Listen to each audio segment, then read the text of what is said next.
We are live right now. Dude, I'm so excited. Listen, I think excited is the word for the entire month. Guys, the show tonight is great. Episode 49 of the Drag Driver Pete Show presented by Summit Racing. Tonight, we are talking to Brett LaSala and Jim Braun, overall winners of Sick Week 2024. We are also going to discuss, dude, I don't even know how to explain this. A lot of stuff that happened at Sick Week. Yes, Like, how yes. do you, special cars, uh, class winners, all the all the things. And we're going to talk about what all is coming from Sick Week because there's a lot of stuff that's doing that as well. We have 3 pages of notes, so let's get started, guys. If you don't know, my name is Mike Narks. I am the host of the Drag Driver Pete Show and the Drag Driver Pete News, which will be on this Saturday morning for one of the first times in a while. I'm excited about getting back to that. I'm a drag and drive statistician, dude. I love it. I was digging it. It's hard to not spend 2 or 3 hours looking for certain stuff. We're going to actually talk about a little bit of that here in a minute with Larry Larson's comment from something from a post the other day. So I can't thank all those guys enough. And then I'm a promoter, dude. We got the circuit coming up in like what 2.5, 2 months in a week or something Yeah. crazy. It's going to be wild. So Eric, introduce yourself. Tell them who you are and what you got going on, dude. I am Eric White.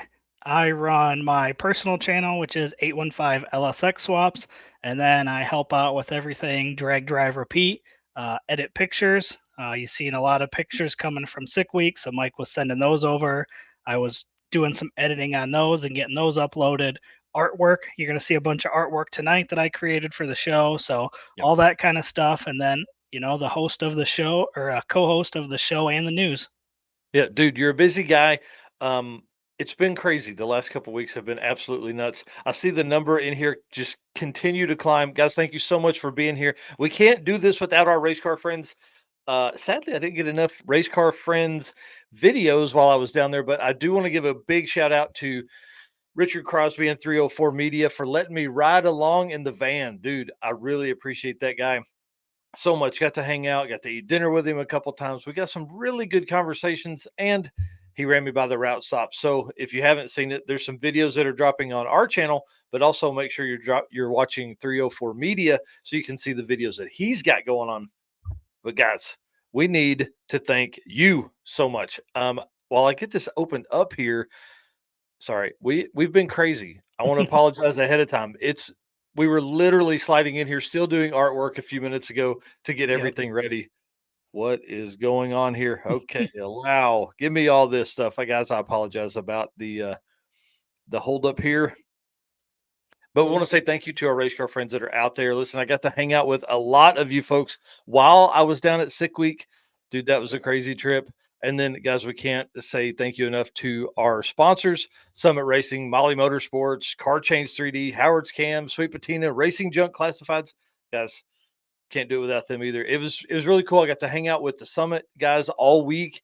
And listen, there's a spot in this where we're going to talk about that a little bit later, but you're not going to believe how many I don't want to say tickets they wrote or orders they wrote while we were on Sick Week. Absolutely crazy. So that's coming up here in just a little bit as well.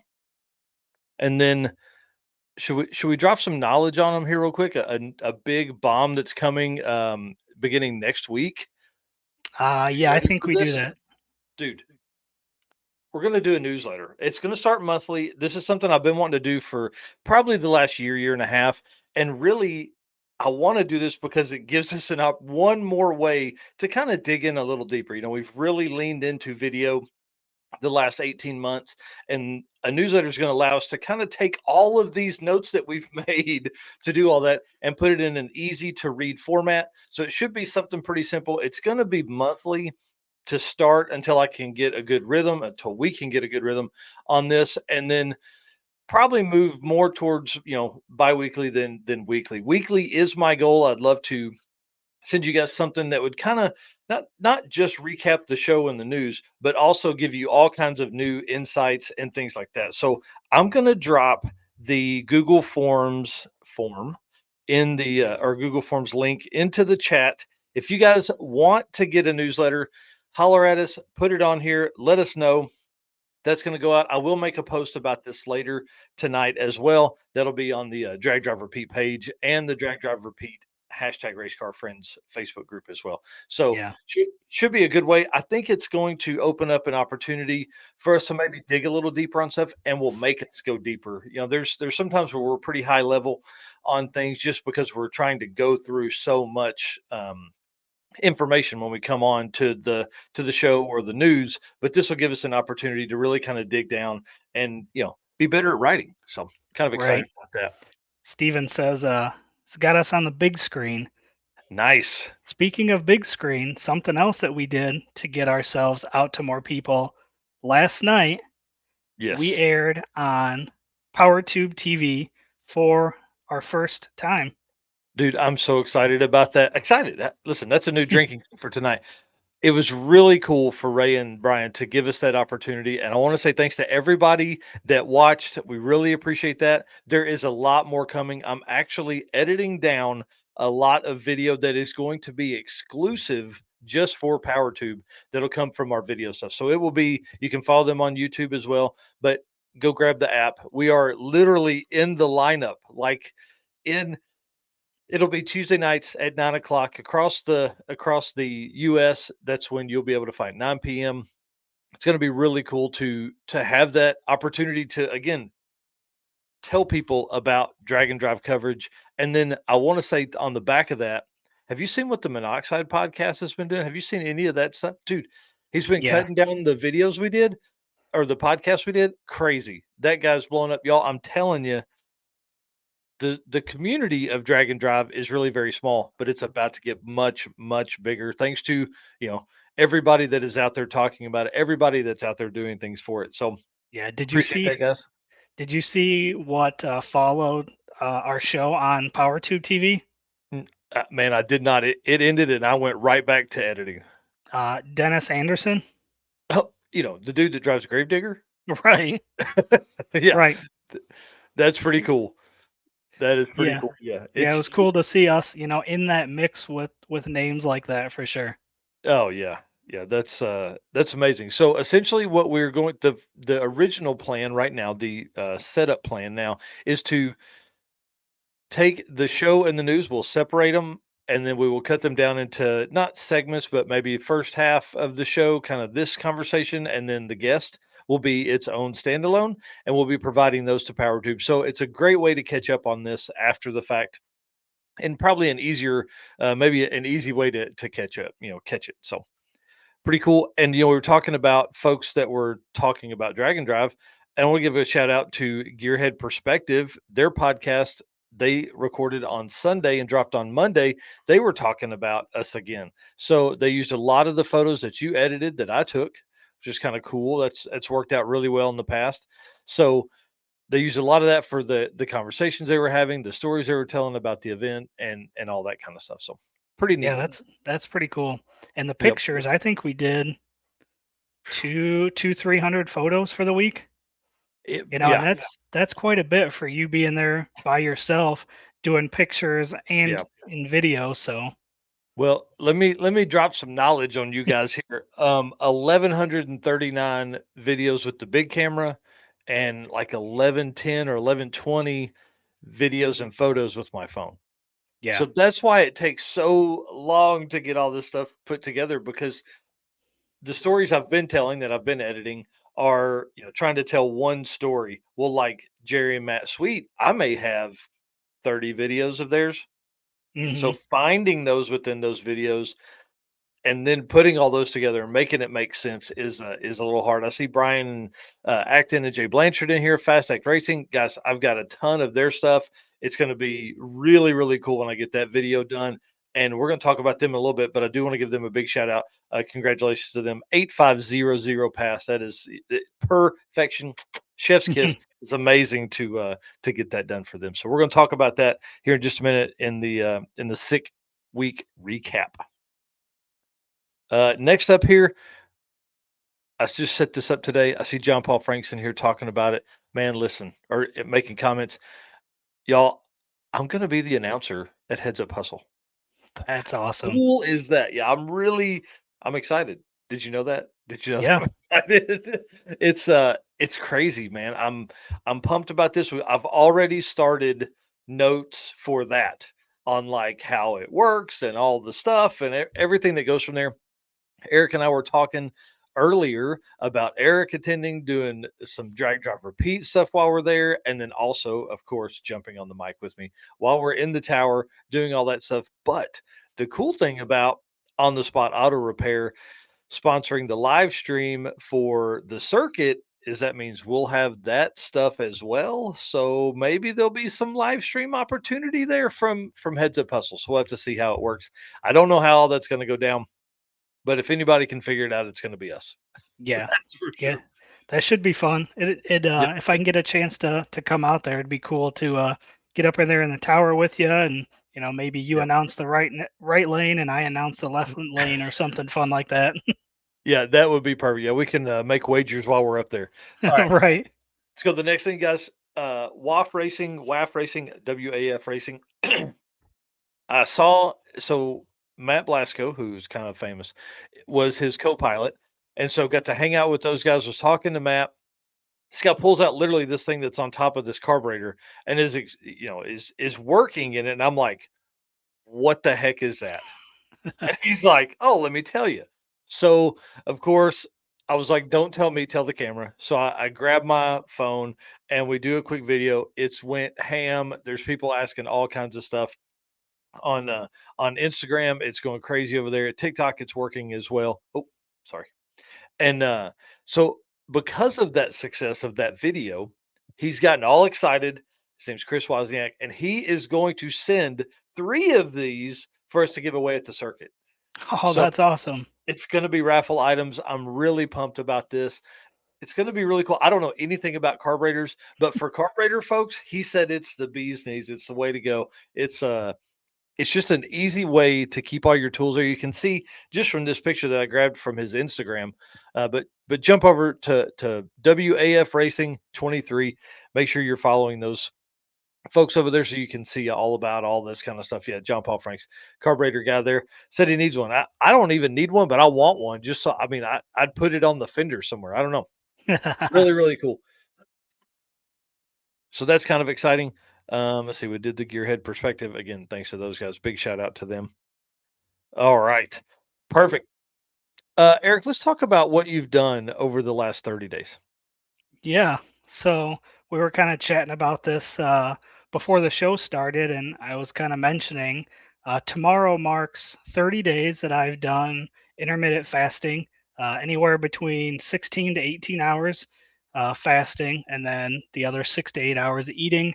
Hmm. Um, just it's winter's over with, and spring's coming, and it's time to shed off a few of those pounds, makes a race car faster, stuff like Yeah. that. So 30 days tomorrow will be fasting. Wow, Um, in 30 days, I've only drank one energy drink, which dude, is big for me. that's so crazy. I was usually like a two C4 or two of the 300 milligram energy drinks a day, one in the morning, one in the afternoon. So I cut that out. I had one. And oddly enough, it was either that one wasn't good or because I hadn't had one in so long that it didn't even taste good. it, And then it also was the with second that, one. It was the second one, I promise. yep. And then also within that, I haven't had any alcohol in 30 days. So this has been helping 12 pounds in 30 days. So it's pretty Dude, that exciting. is crazy, man. Congratulations to you. Everybody in the chat, tell him congratulations because that's really cool. Yep. So, So gonna yeah, get in a little bit of yeah. shape before I come down to the circuit. That's the plan. Well, and dude, race weight, man. Race weight. Yeah. You know, every 10 pounds matters. Every 5 pounds. Because like that's good on your knees too, man. I'm just telling you. Oh yeah. And the first week without energy drinks was a little bit rough. Ended up getting some caffeine pills. Took those like one in the morning. I did good. Now I'm to the point where I just wake up and drink water all day, and I'm not tired, and I actually honestly feel better. That's awesome.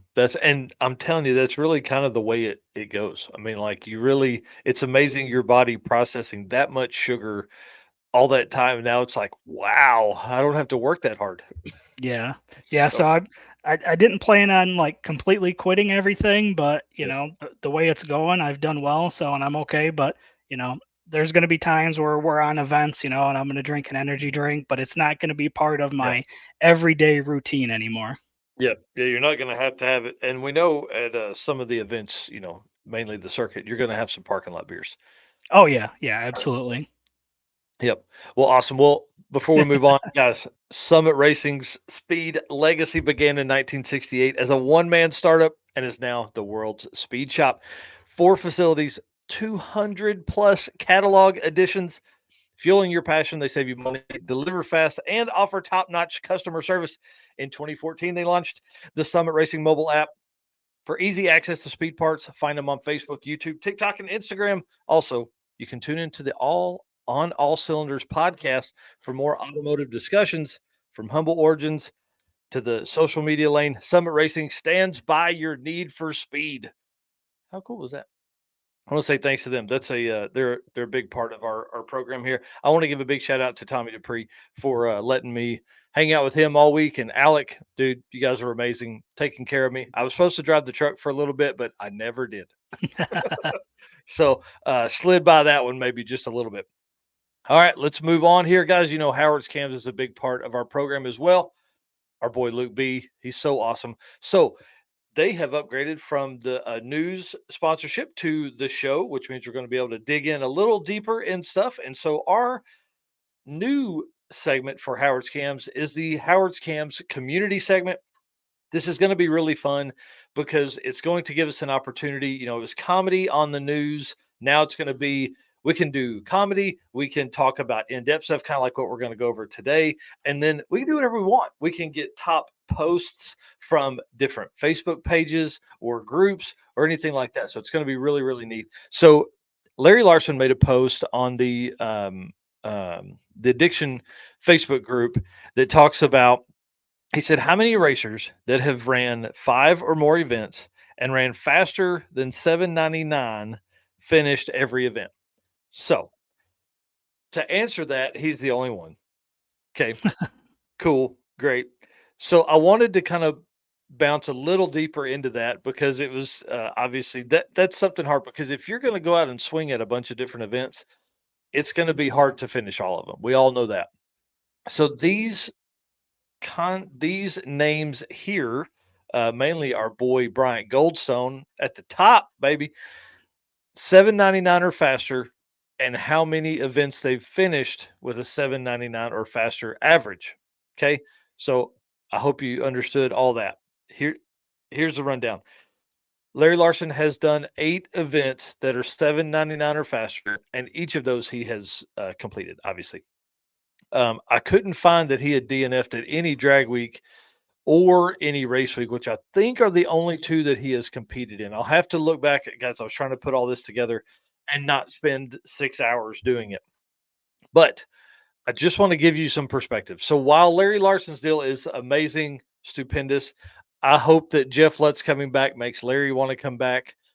I hope that we're going to see, the resurgence of those two guys. But Bryant Goldstone competed in 4 national level events last year alone.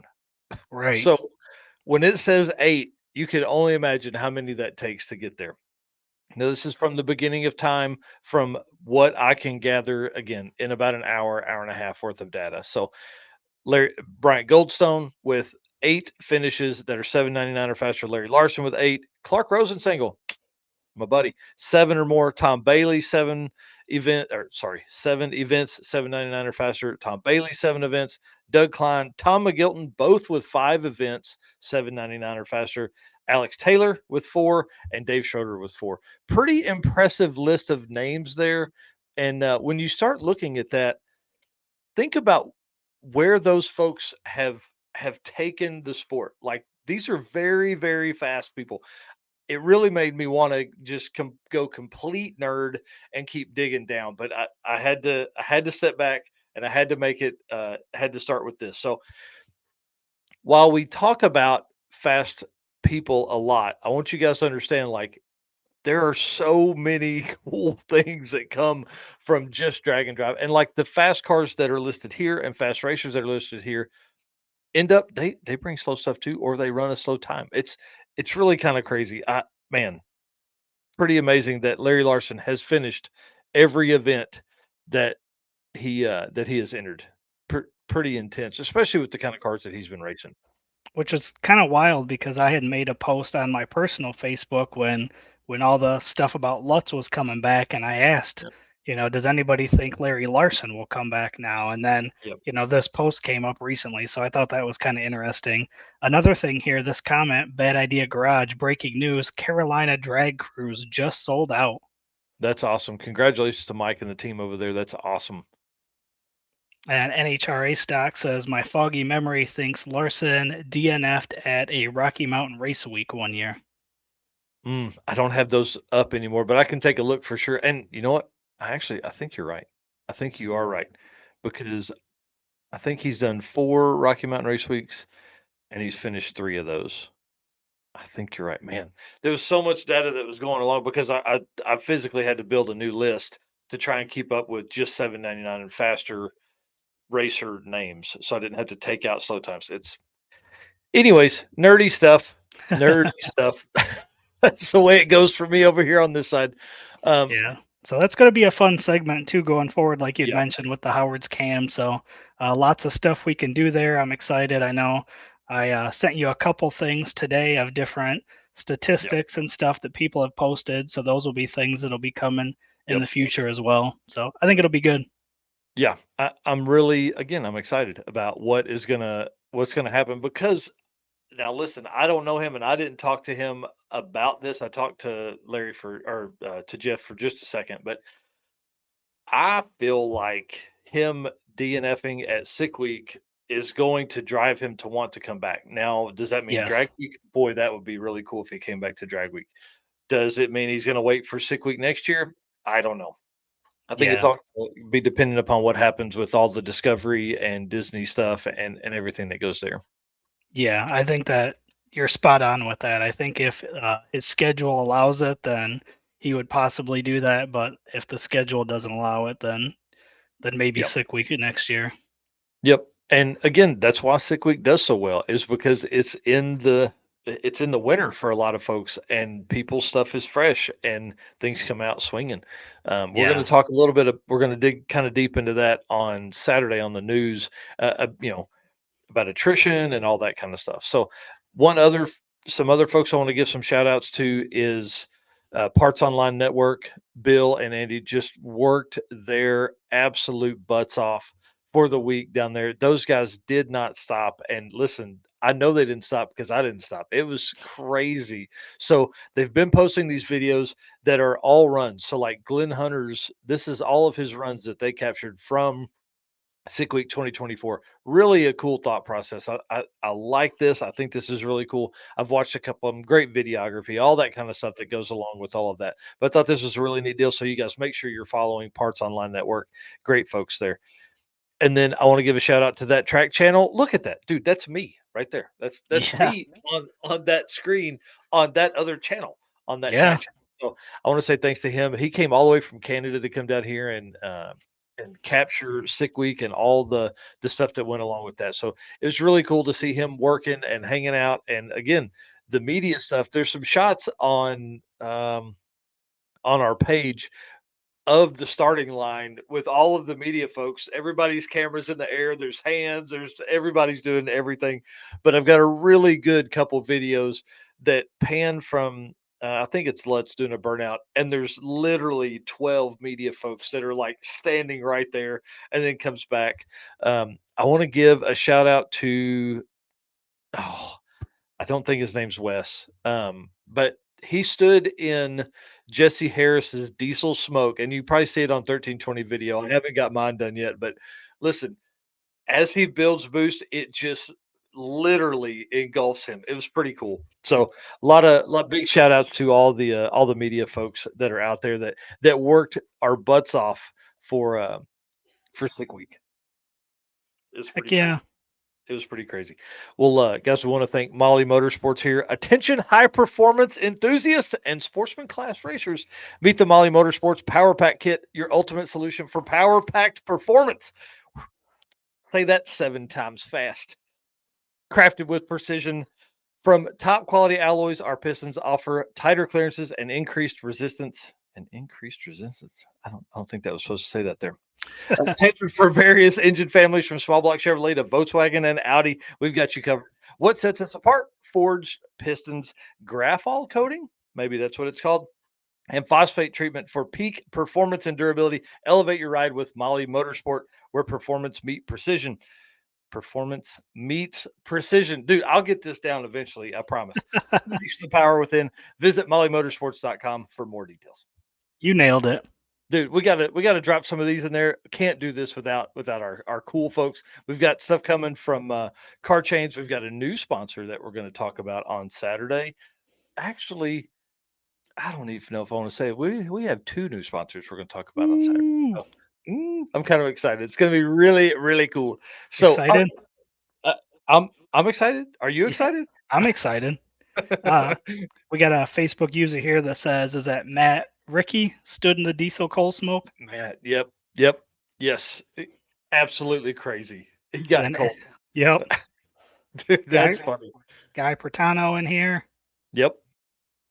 Yeah, they definitely did do a great job. And it was really cool to see so many open-minded racers. Because I'm telling you, there were times where we were standing in line to talk to racers, and not like famous racers, like everyday like people that were driving regular cars were getting interviewed, and it was so cool. So when we think about the media side of that stuff and how much content is going to get pushed out from just one event to help the drag and drive community, it's crazy, man. It gets me all pumped up and come on, tell me. Excited. There you go, there you go. All right, well, That's gonna let's be talk on. about That's gonna go be ahead. on a new sticker. I think we're gonna have to put Yeah, hashtag excited on a sticker. yes. Well, let's talk. Let's see, what do we got going on here? In the photos here. Oh, let's talk about sick stories. Let me move over a little bit. We're going to kind of pop back and forth a little bit here. This is cool. Sick stories. This is not going to be something that we're going to do all the time, but because it's sick week, this was pretty fun. We had a great time. I had a great time down there, guys. Tell you somebody who didn't have a good time.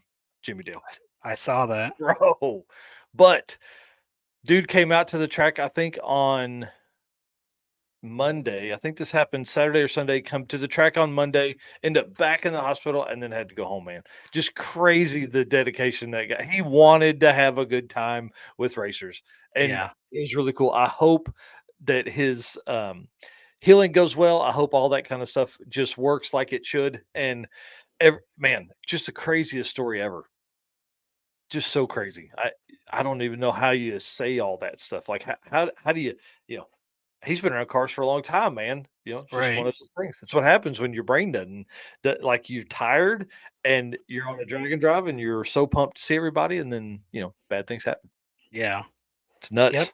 Sometimes those things just slip your mind. You're making the Yeah. motions and it's not really processing. That's exactly right. Well, the video I'm working on right now is kind of a big one. I've got another probably day or two before I get it done, but it is the Joel Kerr and Lonnie Tibbs Corvette story. Dude, Yeah, that was fun to insane. follow. Oh my gosh. 18 seconds was their first pass down the track. Absolutely nuts. And by the end of the week, they got to an 11:50. It was Yeah, pretty cool. It was that's pretty cool. impressive. And to thrash on it, like the reason they have no hood is because the only radiator they could find at 1:30 in the morning on Facebook Marketplace was too tall. Yeah. The only room they had, the only spot on that car that has any room is in the radiator. So luckily, they could go wider and taller, and that's what they did, and it worked. Or they would have had a regular Corvette with a hood on it, and that would have been no fun at all. So did was the radiator not good when they picked it up then? It was good, but then it like sprung a leak and was literally peeing. It was just Gotcha. so that's all in the video. We're going to talk about all that stuff, and I caught up with him almost every day. So I caught up with Lonnie most days, and then caught up with Joel at the end of the week to get his story and all the fun that comes from that. So again, I should have that out probably on Friday. I think that'll be the Friday night drop for videos. Yeah, when I saw the picture of the vehicle they picked up, I it wasn't what I was expecting. I wasn't Yeah, expecting a Corvette, a C4 Corvette. So right. I was kind of surprised. I Sorry, get I'm reading some notes here from Derek Putnam. Uh, yes. So Larry Larson did only do 3 Rocky Mountain Race weeks. That's yeah. I don't know. Anyways, we'll look and again, that means he's finished every one of them faster than a 799 because he's got 8. So pretty crazy there. So congratulations to Joel and them. It was absolutely awesome watching that. And I do want to give a quick shout out to Matt Rice and Dave Teresi, my boys. It was awesome. It was great to see Dave. Matt, it was so cool. We hung out with him a little bit at PRI there at one of the after parties, and then just got to hang out with him several times this week. Got to see him a few times, and so we're gonna do all that. And Yeah. then the next Face thing up here. Go ahead. Facebook user here says hashtag it could be yours waffle. Oh, well, I think they're talking about the Corvette because I had a conversation with one of the guys that did that all week, and I think that's possibly the plan is to do some waffle items with this Corvette because he ain't shipping it back to back home. So and Lonnie said he doesn't need it at the house. Yeah, that'd be kind of fun. Yep, yep, super cool. So let's talk about Jason Tabscott right here. Turned 2 valves and Ouch. I mean, here's what's crazy. Car still ran like a 929 with that happening. Literally, Right. it was happening as they were making their last pass to lock in their class win. Pretty crazy. There, they had tied up a valve. They had broken some valve springs, broken some rockers this week, and obviously one of them just was not having any more. It said, "I'm done. I don't want to play anymore." So you know what that means for those guys, though. That means they're going to go home and upgrade. Upgrade. Yep. Yeah. 100%. Yep, there's no way that they don't go up and do that. I want to say hi to Danny here in the comments. Sport about Grubauer Garage on Instagram and YouTube.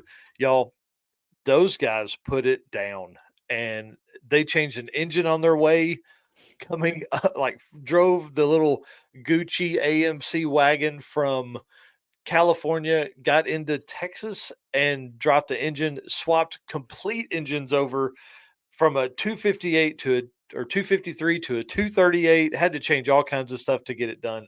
So pretty Yeah. wild stuff there.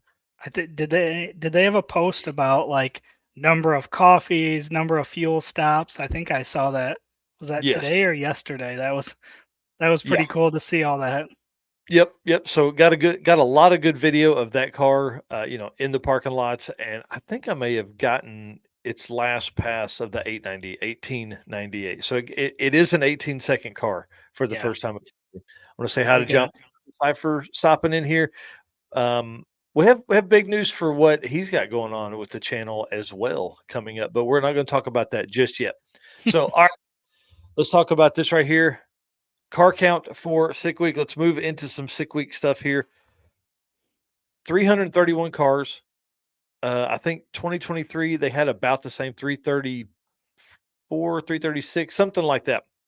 But 4 cars in the sixes, 15 cars in the sevens, 38 cars in the eights. Whoops. Sorry, my finger hit it. 38 cars in the eights, 35 cars in the nines, 45 cars in the tens, 32 cars in the 11s, 31 in the 12s, 25 in the 13s, 12 in the 14s, and then 16 cars were slower than 15.0. That's pretty Just, wild. The most cars was the 10-second class. I'm telling you, 10-second street cart's where it's at, man. Yeah. What's So really crazy is 38 cars in the eights. that's what I was just Like, gonna say. The next biggest was eights, yeah, yeah. eights and then nines. Wow. Yeah. So That's pretty really wild. fast stuff. Yeah. Fast street cars. One of the cars I did catch up with was in that 16 cars that are slower than 15.0. And that was the 1929 Ford that has a 1929 4-cylinder in it. It's pretty fun. So Nice. lot of really cool cars. A lot of names that you'll notice as we start talking about some of the class winners in the sixes that have been around winning at Sick Week for a while now. So pretty crazy stuff there. See Ethan Dunn here saying um, super the 850 class super competitive and a lot of cars in it. Yes, that is for sure. So Sick Week runs 2 classes that are kind of what we would consider an 850 class. There are some other classes we'll talk about in a second too that are 850 limited, but Yeah, 2 classes, and they were some of the biggest. I mean, it was pretty intense, and there was a lot of passes ran this. There were actually 3 8500 passes ran this week. I think you and I had that conversation, and I was like, "No, no, no, that had to be wrong," or maybe it was me and Tommy. It had to be wrong, but Dean Anderson ran the 3rd Yeah, 8500 pass of the week, and that was the first time 3 had ever been done in a week. Pretty in one crazy. event. Yeah. Yeah, yeah. Yeah, pretty crazy to see Rick Dodge in here making comments. Who got to hang out with him, see our race car friends there. So congratulations to everybody. Again, these are cars that finished. This is not cars that DNF'd, right? So these are cars that finished in these kind of numbers. So pretty amazing. There was quite a bit of attrition, but again, that comes from everybody that man, people were laying their stuff on the line. It was they were getting down trying to get to it. So it was pretty cool to see all the cars come up through all of that. Let me get back here to our comments. Oh, yeah, here we go. Guys, we do want to say thanks again for being our race car friend. Thank you for all of you guys that are out there that help do all this. Hit the share button as we go through all this. Guys, thank you to our sponsors, Summit Racing, Molly Motorsports, Howard's Cams, Car Change 3D, Sweet Patina, and Racing Junk Classifieds. Can't do it without them. Appreciate all of you guys for all you do. All right, dude, let's get down to it. Let's talk about sick week results. This is going to be pretty wild. Yeah, yeah. There's a lot of stuff that happened and a lot of results. We've got a bunch of artwork here, so Yeah. So we're going to work through this stuff here. And guys, Eric, I want to say I appreciate you putting all of this together. This was amazing, and you can find these results at sickthemagazine.com and go in there and look at all that stuff and all the data that I typically pour through. You can see it for yourself as well. yep. So Uh, let's run through here, and once you lead us on this while I get a drink. yep. So quickest without a trailer was Bob Hess in the '82 Mustang was a 7.6962. Quickest Yeah. Chevrolet, Stefan Gustafson, '89 Corvette. We all know that Corvette, 6.7454. Quickest Ford, obviously our guest tonight, Brett LaSala, 2012 Mustang with a 6.3402. hmm That's And these fast. are these are engines. These are quickest engine, um, like a power plant. Yep. Quickest Pontiac was Nick Wieglin, 1976 Trans Am with a 8.3004. Quickest Mopar, Rick Trunkett, 72 Duster, 7.7414. Quickest Buick, Eddie, what is that, Merced, 86 Regal, 12.1260. Yeah. So Uh, where's all my Buick folks at? Let's get out there and get you some. yeah. Quickest Oldsmobile, um, yeah, Rovic from the Yukon. I was going to say, yep, Rovic Aluja.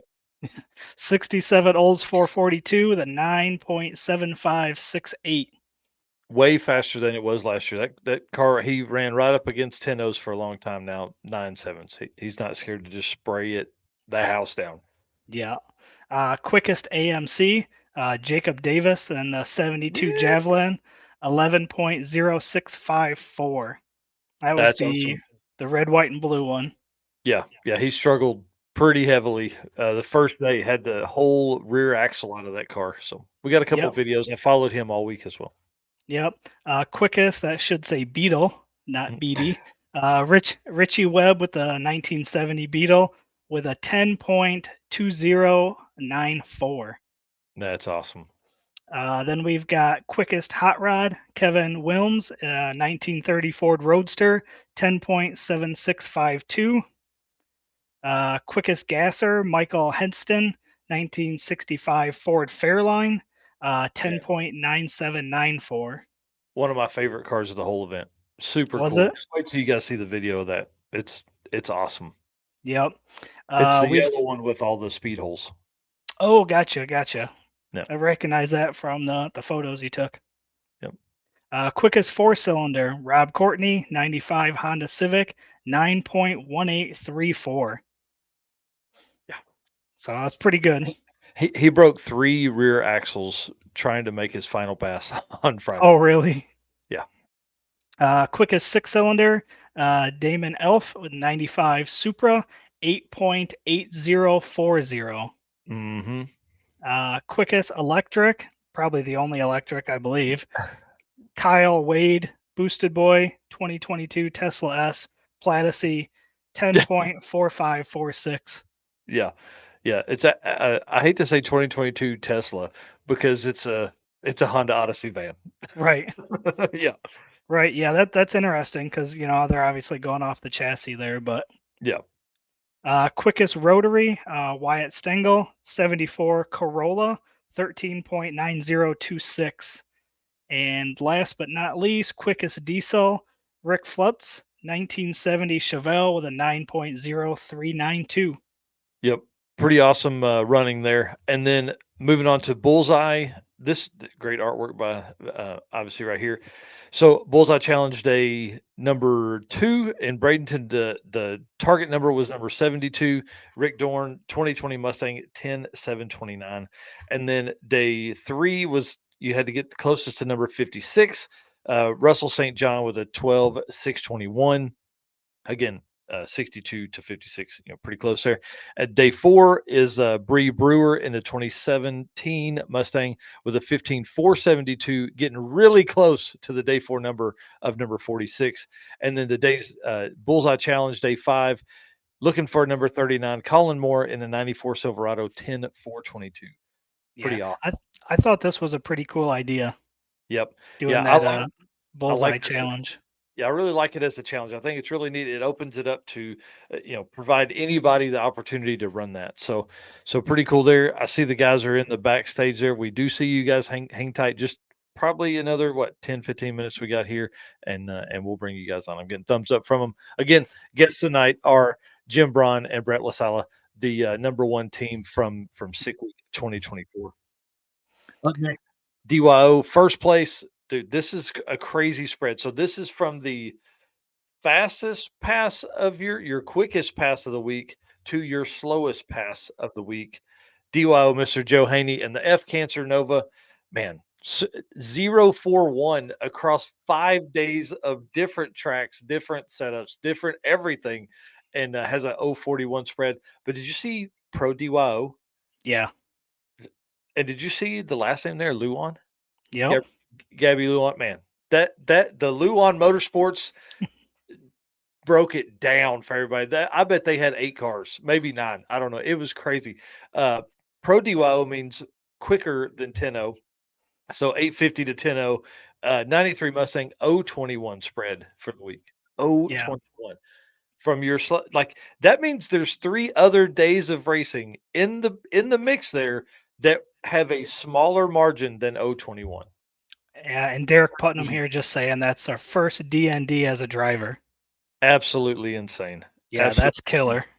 Yeah, I want to give a big shout out to Dean Anderson. We talked about it earlier, but Dean was in Pro DYO, and I talked to Stephanie a little bit earlier, yesterday or today through Messenger, and she said the only reason they picked Pro DYO is because they read the rules wrong. So all of you 850 racers that are coming to Six Summer, you better put your big boy panties on because they're coming.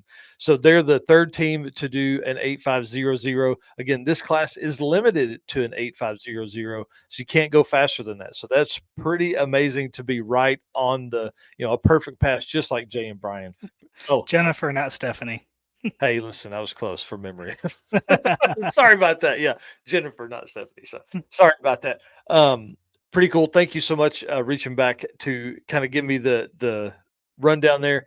And I'm telling you, that car is good to go. It's ready to make some passes, and it would have been second with their 85252 average in either one of the 850 classes. They would have taken second. So. That's Um, wild. yeah, they're a little mad at themselves for not getting in the right class, but that's the way it works sometimes. And so I wanted to give a big shout out to them on that.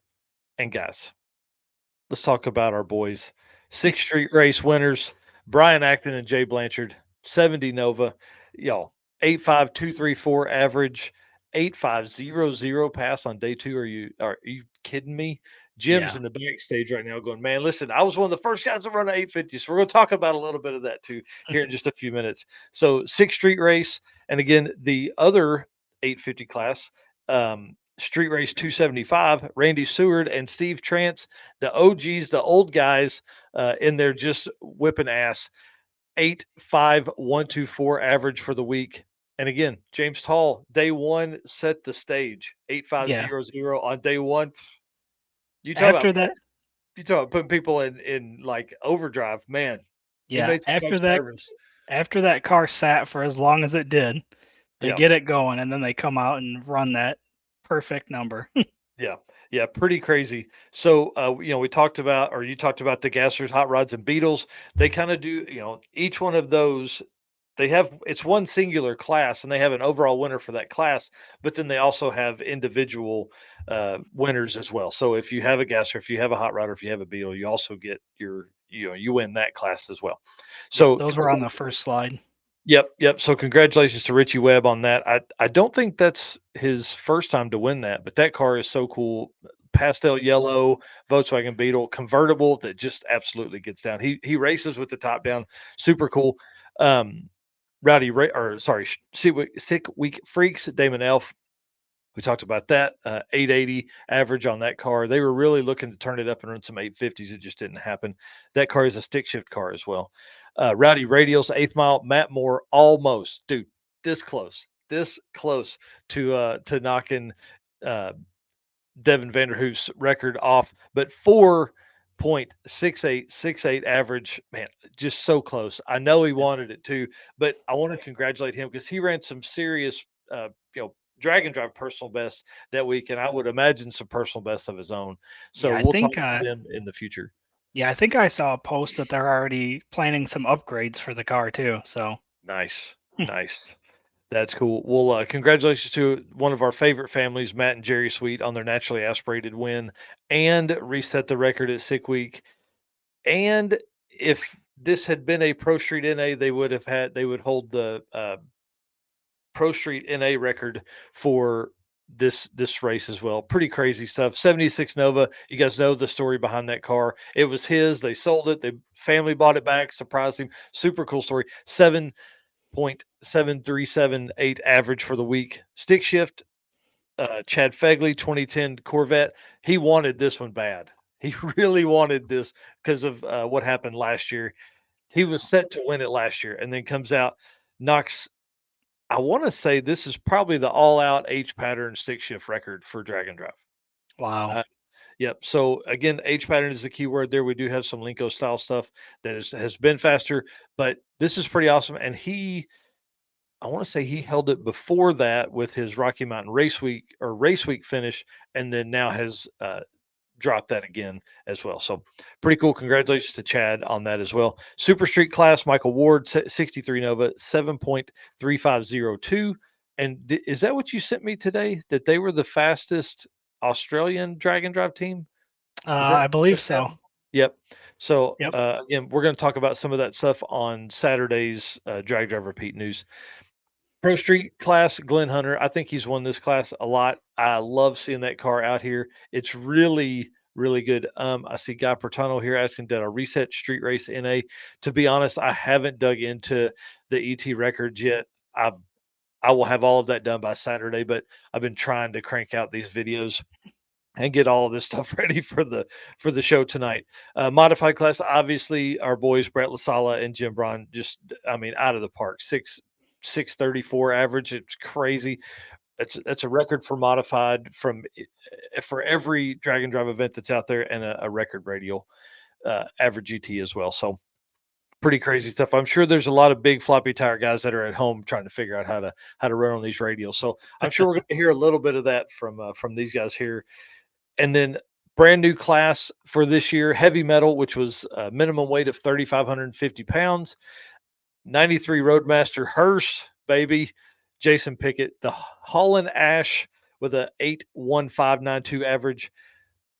Moving on to Unlimited Iron, Bryant Goldstone in the 73 Javelin, just saying, 2023 Dragon Drive World Champion. Coming out here, doing it again, running personal best all week, 651 average, record at Sick Week. I want to say unlimited iron or ultimate iron record across all Dragon Drive events as well. So again, double checking on that one. We'll have it on Saturday. unlimited. Stefan Gustafson ran away with it. Ran away with the class. 674 average. He's won overall at Sick Week. He's placed second at Sick Week, and now he's placed third at Sick Week. Absolutely insane. That dude is just on the money. He's got that car figured out. But you know what? He's changing cars. So Yeah. he's taking that power plant and moving it to a new car that's lighter and better set up. So you can only imagine how much faster he's going to be, but you know he's not going to leave it alone. He's not just going to take this 670 Right. car and okay, now it's going to run 40s. Like he's gonna really get after it. It's going to be really fun to watch. So again, quickest overall third, Stefan Gustafson with the 674. Bryant Goldstone in second, 651. Congratulations to him. And then Brett LaSala first overall, 634 average. Absolutely insane. I do want to talk about some of the interesting cars that were. Oops, sorry. Some of the interesting cars that were there. Oh man, you had made artwork for Yeah. that. Hold on. Let's add that back to the stage. So third place, Stefan Gustafson. Sorry about that. Third place overall. Second place, Bryant Goldstone and Brian Robbins, 651. And then overall, Brett LaSala, 634. And Jim's in there too, I think, in those pictures. So uh, some interesting cars. You guys have seen the plumber's crack van. I like that. That was pretty funny. That dude's a plumber by trade and gets on there and does all that stuff. And Marty's 29 Model A hot rod. That was a really cool car. Did a video on it the other day. And then the Blythe Life Racing of Tim Blythe, the twin turbo Triumph that runs sevens. It's been extended. It's got this long front end. Really, really cool. And I see somebody asking, did he keep the doors on this year? Yes, yes. Everyone kept body panels on mostly. There were a couple hoods, but other than that, it was pretty And tame event actually. and one rear bumper maybe. Yeah, yeah, we're going to talk about that a little bit too. Yeah, so nothing absolutely crazy happened this year. We didn't see a nose of a car go, 100 feet in the air. So before we bring them on, guys, we want to talk about what I found on Summit Racing this week, and I'll tell you this much: it's not parts. I didn't find parts this week. I was kind of always, I'm always digging around, finding a bunch of cool stuff. This week, I found that all of our pictures, well, a lot of the pictures that I took from Sick Week are on the On All Cylinders podcast blog. It was really cool. It blew me away that there were like 70 pictures that I had sent that you can look at there. So it's really, I want to say thanks to the team at Summit for doing this and obviously giving us a shout out. Dragdriverpete.com is everywhere in there. And they were sharing stuff all week long to their social media too. So that was kind of cool. And then I guess I do have a product this week. So I didn't know. Did you know that they have like new product releases? Like there's like hundreds of these things that come out. I'd never seen it before, but I thought this was kind of cool. This is one that comes out today, actually. It showed up last night as I'm looking through all this stuff, but like a bunch of new backspacing availability on the, like original Krager SS wheel. Yep. I, I figured they still made that, but I figured it was like in two sizes. But no, it's got a ton of different backspaces, all that kind of stuff. So if you scroll all the way down to the bottom of summitracing.com, you can go to new product releases, and this is in here. So I've been digging around. I'm not always just looking for parts. I'm looking for interesting things on there as well. So that's what I found on Summit Racing for this week.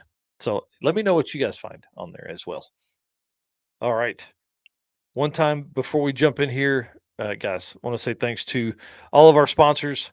Thanks to our race car friends. We appreciate everybody that makes this happen. I promise you guys are you help keep me awake till 1 o'clock in the morning putting all this stuff together. All right, let's talk about these guys that are going to come up. So give them a second here. I want to introduce them because they've been third overall at Sick Week 2023, quickest overall for 2024, quickest Coyote power plant ever in any drag and drive, and quickest Ford power ever. So that was kind of cool. It's kind of neat to see all of this stuff coming up. So if you guys are ready, we're going to bring you guys on again, Mr. Brett LaSala and Jim Braun coming on here for the Drag Drive Repeat show. Guys, hey, thank you so much for doing this. I had actually messaged Brett and was like, hey, dude, do you want to come on, talk about your stuff maybe next week? Then we realized it was Valentine's Day, and he was Yeah. like, "Yeah, probably better skip that." So We're going to move the show around for next week, but we're still going to have it, even though it's going to be maybe on Tuesday or Thursday. But we didn't want to do that. We want to have you on tonight, man. It's awesome. So thank you guys both for being here. So I'd like you to introduce yourself and kind of, I don't know, tell us a little bit of your drag and drive history. Go ahead, Go, Jim. Brett. All right. Yeah. So, I mean, it's kind of similar, right? But Yeah, same. 20, first drag and drive for us, for both of us, was actually 2019. We planned it together, right? We both had, Brett had the OG Snot Rocket, and I had my white car, Great White, both 2000, mine's a 2012 Mustang. And, we always something we wanted to do, always something, wanted a new challenge, wanted something different than just kind of, doing your standard heads up racing. Right. And we said, why not? Why not? So really 2019 was the first year, because of cage cert and things like that. We both entered the street race class, I believe it was called. And, it was experience. It was still one of our top drag and drives. I mean, maybe this last one tops that, but, being the first time ever, it was incredible. Yeah, we'll never forget the memories and everything we made that week. Yeah, 2019, that seems like forever ago, but it's really not that long ago. It seems, after everything that's happened so far, it seems like 10 years ago. I mean, it seems like a different lifetime. That's awesome.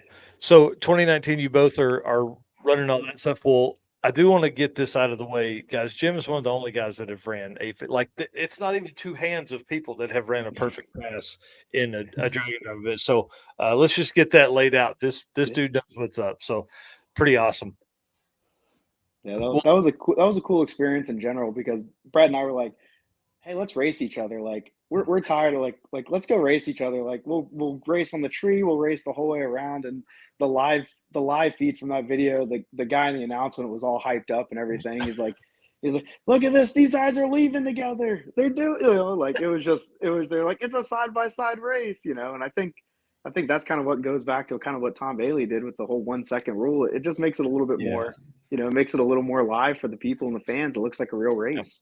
Yeah. Agreed. That 1 second rule has been a big change to, I think probably keeping interest from folks at home. It's not like a 7-second green light and then people are still building boost. Plus, cars are way better now, I would like to think, than maybe what they used to be. So we're going to talk about that in a little bit too, about some in-depth tuning stuff, because you guys are both really good around the computer as well. Awesome.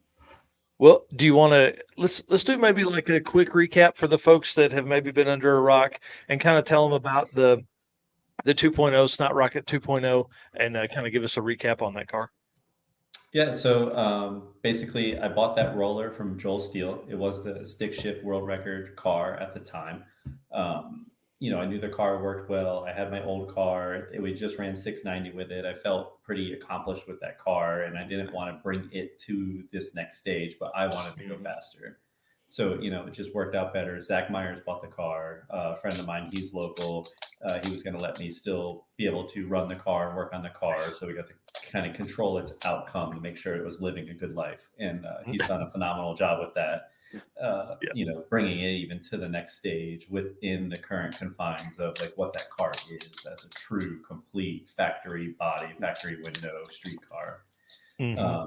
But for me, I was looking to build a monster, and we did that. It was a tough decision to sell the other car. Like it was pretty split between all friends and family. Like, oh, I think it's a mistake. The other car is so good, and now it's pretty obvious that we made the right decision. The other car is living a great life. The new car is a monster. We're doing things that shouldn't be done, and we're just as surprised as everyone every time we take it to the next step. It's pretty amazing. Yeah. So what did the car run before? Sorry. What did 1.0 run this time? For Sick Week. For Sick Week this year, we set the car. It was entered in Super Street, and we were looking to win that class with it. It was actually its first quarter mile passes since the rebuild, because Zach had it broke a crankshaft and I had a fire, and we did a 25.3, rewired the car, had a dry sump, a lot of upgrades. And we went out testing a couple times before Sick Week. It kind of got done just leading up to that event. And then he ran it first pass out there, it went 7:30. So we knew that, it was a contender for Super Street. Yeah. And we weren't even leaning on it at all. Like, I think I barely even saw 30 pounds of boost on that pass. Like, it was just a nice, easy, safe pass, that I could repeat.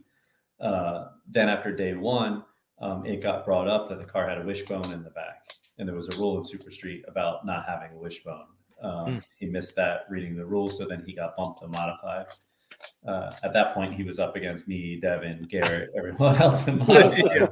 And, He's like, tough he deal overall. wasn't feeling too good about it. And I know that, but it was like, hey, let's just run your race. It's a long week. See what happens.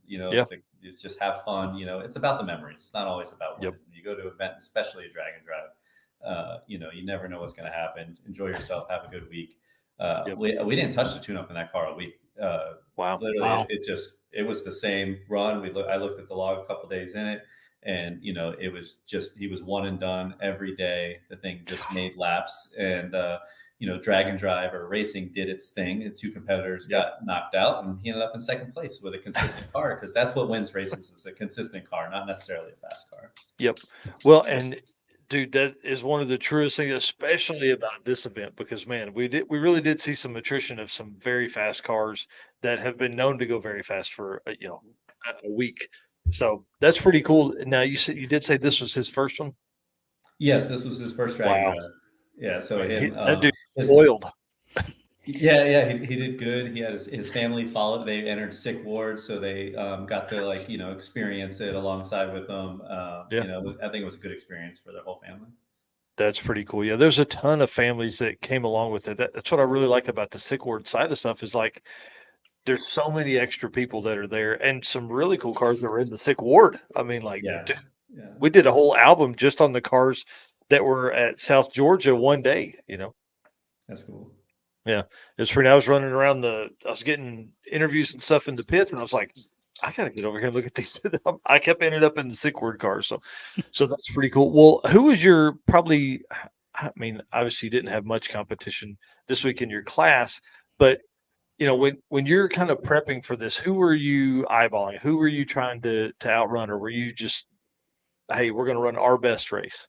Yeah, typically we go into it and we're racing ourselves. We know we have a a fast car. We know we have a premier car, and we were racing ourselves. We knew that the last time we ran the car to the quarter was like real fast was FL2K, when it went 6:33 at World Cup. The track prep and the temperature didn't allow us to run the 60 foots to get back there.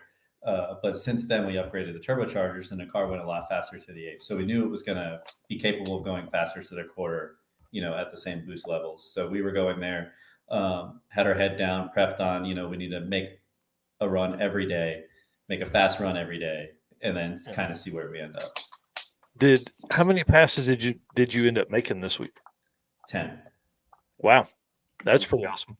Was there a day that you one and done, or did you go ahead and make two passes each day? We one and done the first day in Orlando. We one and done in Bradenton the second day, and then that was it on the one and done. Wow. We could have probably one and done SGMP, knowing now, but we wanted to seal that deal there. Yeah. Oh yeah. We wanted to just get a couple of numbers shaved off. Yeah. I can appreciate that. Well, what was the slowest pass? Did you have any passes that you spun or anything like that, or were they all just good licks? Go ahead, Jim. So that would be really Gainesville was our toughest track as far as track conditions. I mean, still our slowest pass was still a 6:49. So slow is a relative term. So I said I was funny because I was like, man, I'm happy we went on 49, and then you go back and you think about it and you go, that was faster than the pass we did all of Sick Week 2023, right? Yeah. Which is like, and we were at, I mean, I feel like that track, at the time that we were running and things like that, I could walk right across it and I could roll on the ground. I would be okay. I wouldn't really feel any type of way. It felt more like not a no prep, like it just wasn't there. And to see the car work that well in that condition, it was pretty exciting.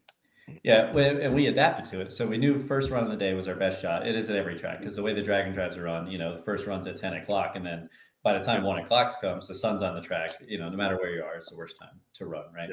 And the car left really well. I think we went like a 118 60 foot. It was on track to run like a 638. And on the 2-3 gear change, it spun real bad. It got into traction control, and the ignition timing got so low that it created an anti-lag effect. It created more manifold pressure, and then it hit a boost cut at 58 pounds. So the run was over. So then we had to get back in line, and then that 649 was dead. We were in all run. They weren't even prepping at all. Oh man, yeah, that's dangerous because you guys are, who knows who's sitting next to you or in front of you or who's wheeled down stuff moments before. Right. Yeah, and we saw that. We went back and was like, okay, no prep mode. Like, get the front end as much travel as possible. Take the weight off. Put the weight in the back. Add more fuel. Change the tune up. It was a completely different car than what was running the other days. Well, yeah, and you start talking about like that first group, everything is right. So let's talk about like prep coming into this, and then we definitely want to talk about track prep in a minute. But what were some of the things that you guys did to the car? Because you raced just a few months ago, right? Anyways, I feel like I saw something about that. And then what did you guys have to do to get the car ready to race for Sick Week?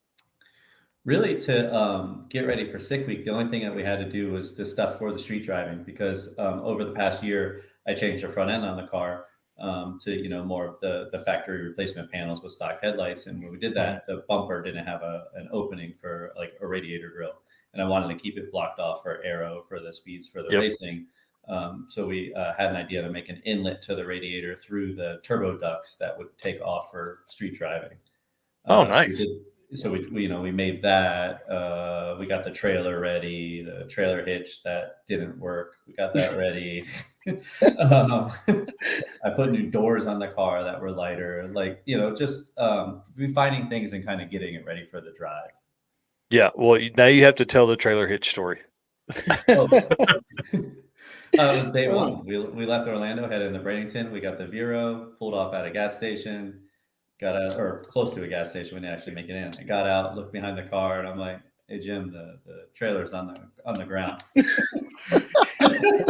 He's like, "What?" And I'm like, "The trailer's on the ground." So the parachute mount broke completely off the back of the car. Oh man! Luckily, we were in Vero Beach, which I grew up close to that area, and I know a lot of people there. And Eric Kenwood Racing, at 6 p.m. I message him and I'm like, "Hey buddy, want to open the shop?" And we limped it. We were only like 5 miles from his shop, so we limped it into the shop, took the whole back of the car apart, re-welded and braced, and got that all situated. And then rolled into Bradenton about 3 a.m. Yeah, so I was going to ask, how late of a night did that turn into? Yeah, it was like 3, but the same thing. We had a similar thing happen last year, first night with the oil pump. So we felt like it was just like our first day deal, right? Like, get it done. This is what's going to happen, right? Yeah. We can fix it. It wasn't catastrophic, so we weren't really feeling any kind of way about it. We just got it done and got into Bradenton. We joked if it was anything like the previous year, we're going to be doing all right. Yeah. And while that joke was true, it was not like the previous year. No, we ended up working on the car second night and third night also. Yeah. But. Oh man, brutal. So what were some of the repairs that you guys had to do during the week? Go ahead, Jim. So trailer hitch on day one. Yeah. And then bumper. What was the rear bumper day two? Which was our fault from the trailer hitch repair. There's carbon under the back of the car. It acts like a diffuser. It seals the air off from the bumper. We had to take the bumper off. There was a lot of rivets and little hardware that held the carbon to the bumper, and we didn't have the correct hardware to get it reattached perfectly. So that carbon pulled up on that run, and the air got behind the bumper, and then that's it. Yeah. Which kind of turned into a funny story overall, because Brett's like, "Hey, like just cut it off. Like, like we need to go fix this deal. So just cut the bumper off." So I grabbed an angle grinder.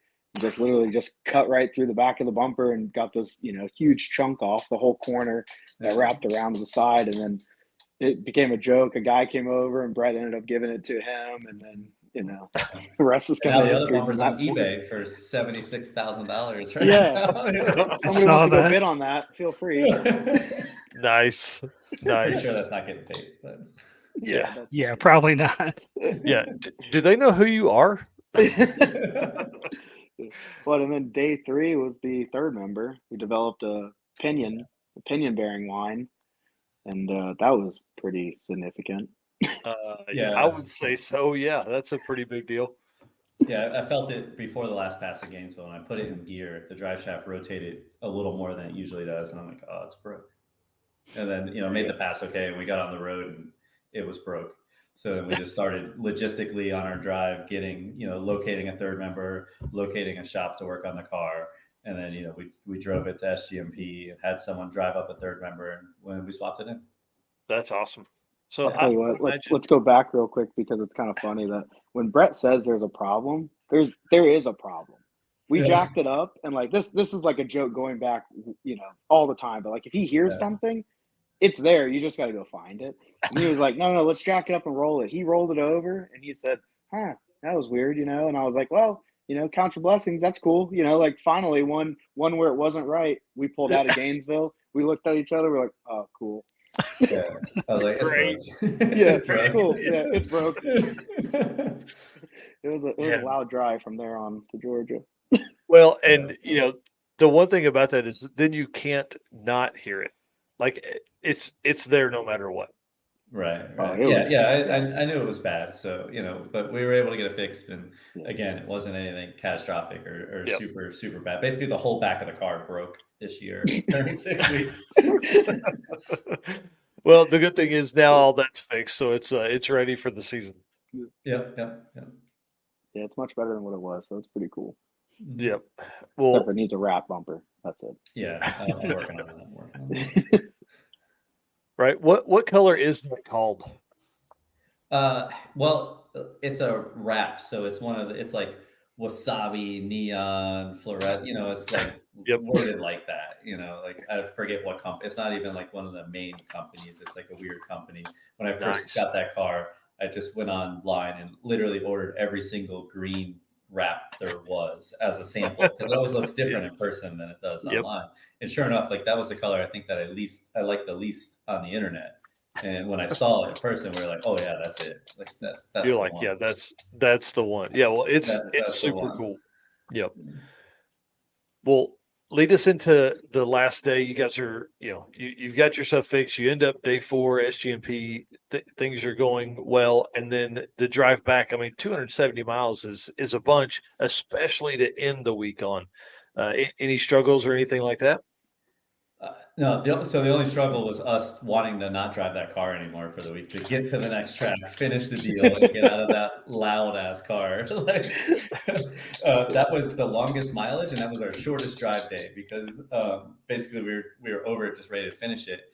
Most of the time I cruise that car like 55 to 58 miles an hour. It's like 2,800 RPM. I don't know. It's just like a feel good RPM cruise speed, which is relatively slow for highway driving. Last day was like 65 miles an hour, 3,400 RPM. We were just like bombing it the whole way.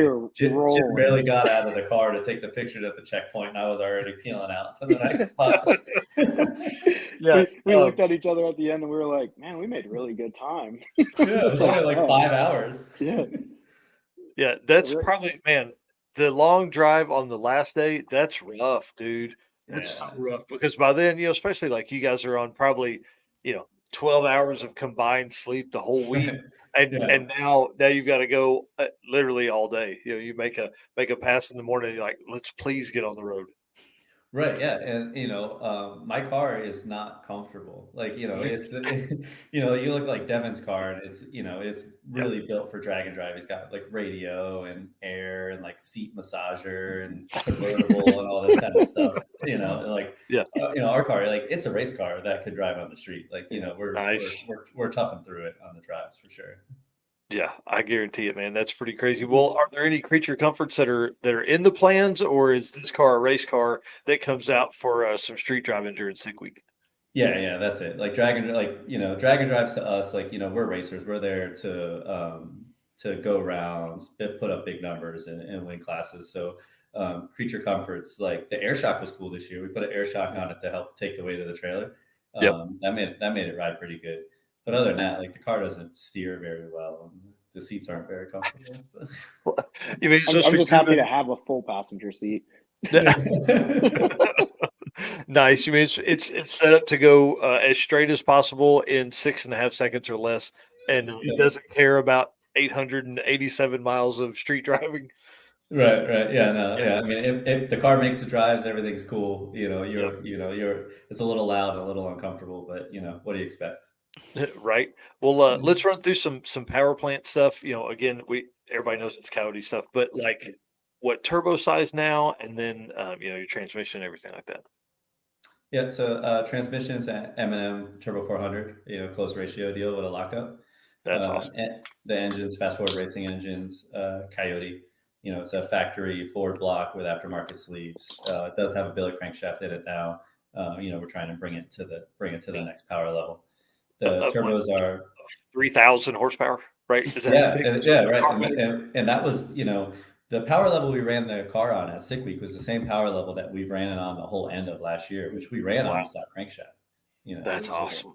was starting to, get into the main bearings a little bit. So we went to a billet crank to take some of the flex out of it, and we'll see how it holds up. I'm sure it'll be Yeah. better. Like it's billet, Windberg over a stock crank. It's gonna be better. Yeah. Turbochargers are precision 8385s. This was our first time running to the quarter on those turbos. Last year at Sick Week, we had 7680s. We went to an 8080. We ran the 8080s most of the year. And after, we didn't actually race any events with the 8385s. It was when Wow. we did some 8th mile stuff with them and then switched the car back in quarter mile gearing for Sick Week. Wow. That's pretty intense, dude, to come out and swing at it like that and it go down. So what's that car running the eighth? So on that last pass, it went 412 and 184. Wow. Man, that's intense. Yeah, in November, we went out, put some 8th mile gearing in the trans in the rear end, and it went 409 at 185. Wow. Yeah, Golly. it's nuts. And that was still like drag and drive trim. Like the car doesn't change as far as cooling system, fuel system, all that Wow. stuff. It's the same. The only thing difference there was the gearing. Wow, man, that's intense, dude.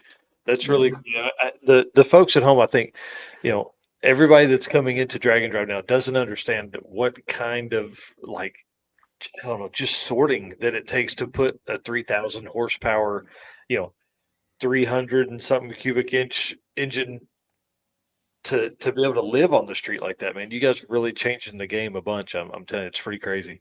Yeah, I mean, it's wound up pretty tight, like Yeah. last day, someone came and they're like, "Oh, you're gonna turn it up next pass?" And I'm like, "Man, it's 300 cubic inches. It's turned up every pass. Like, trust me, like it's up." Yeah. Yeah. There's not much more up from here. Yeah. Wow. Right. Yeah.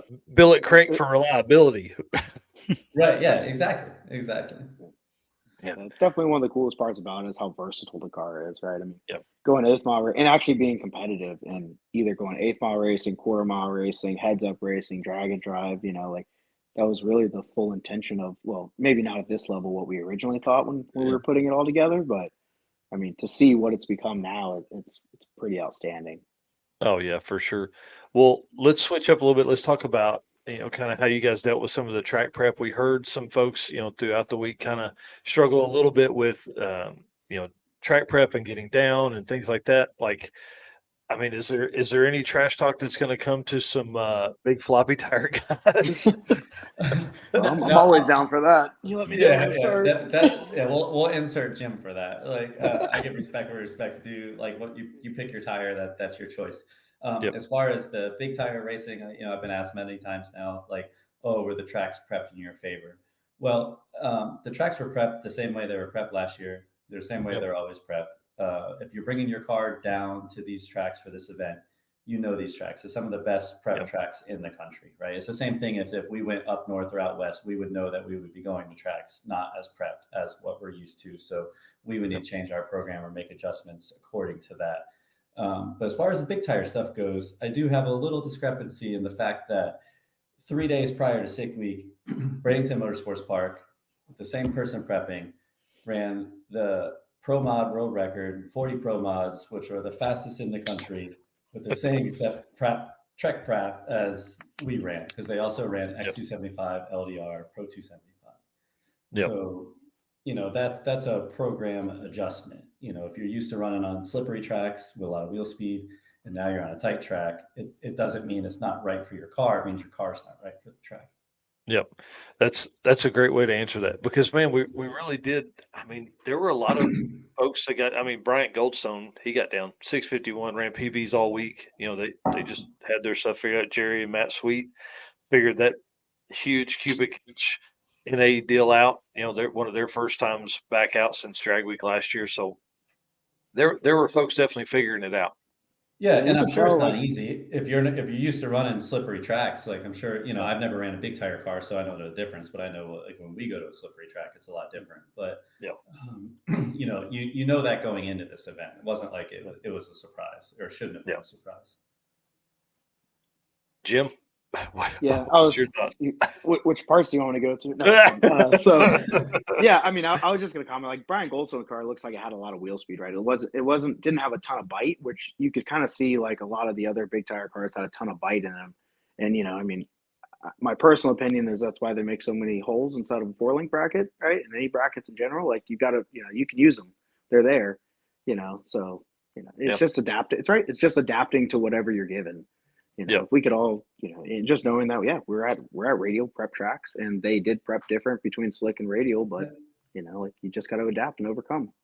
Right, and the prep strategy was the same. It was done for U.S. Street Nationals. The same is done for the import races at Orlando. They prep for radials and they prep for slicks at both those events, and both tires set records at the same event at all those tracks. I mean, Orlando has the records for the fastest big tire import cars have been 5s with 4 cylinders at that track like a couple weeks ago.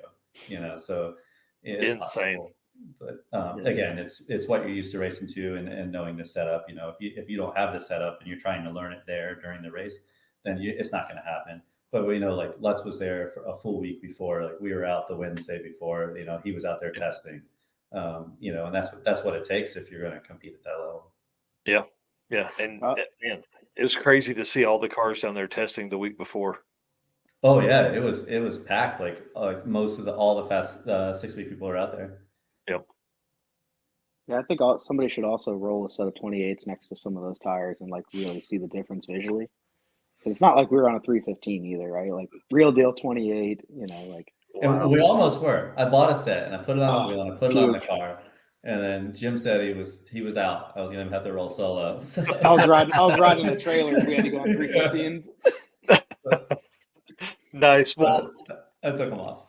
Right. So, one of the biggest things you drive, obviously, Brett, you're racing the car, but did Jim drive any of the route or did you wheel that whole thing all the time? I can't reach the pedals. Yeah.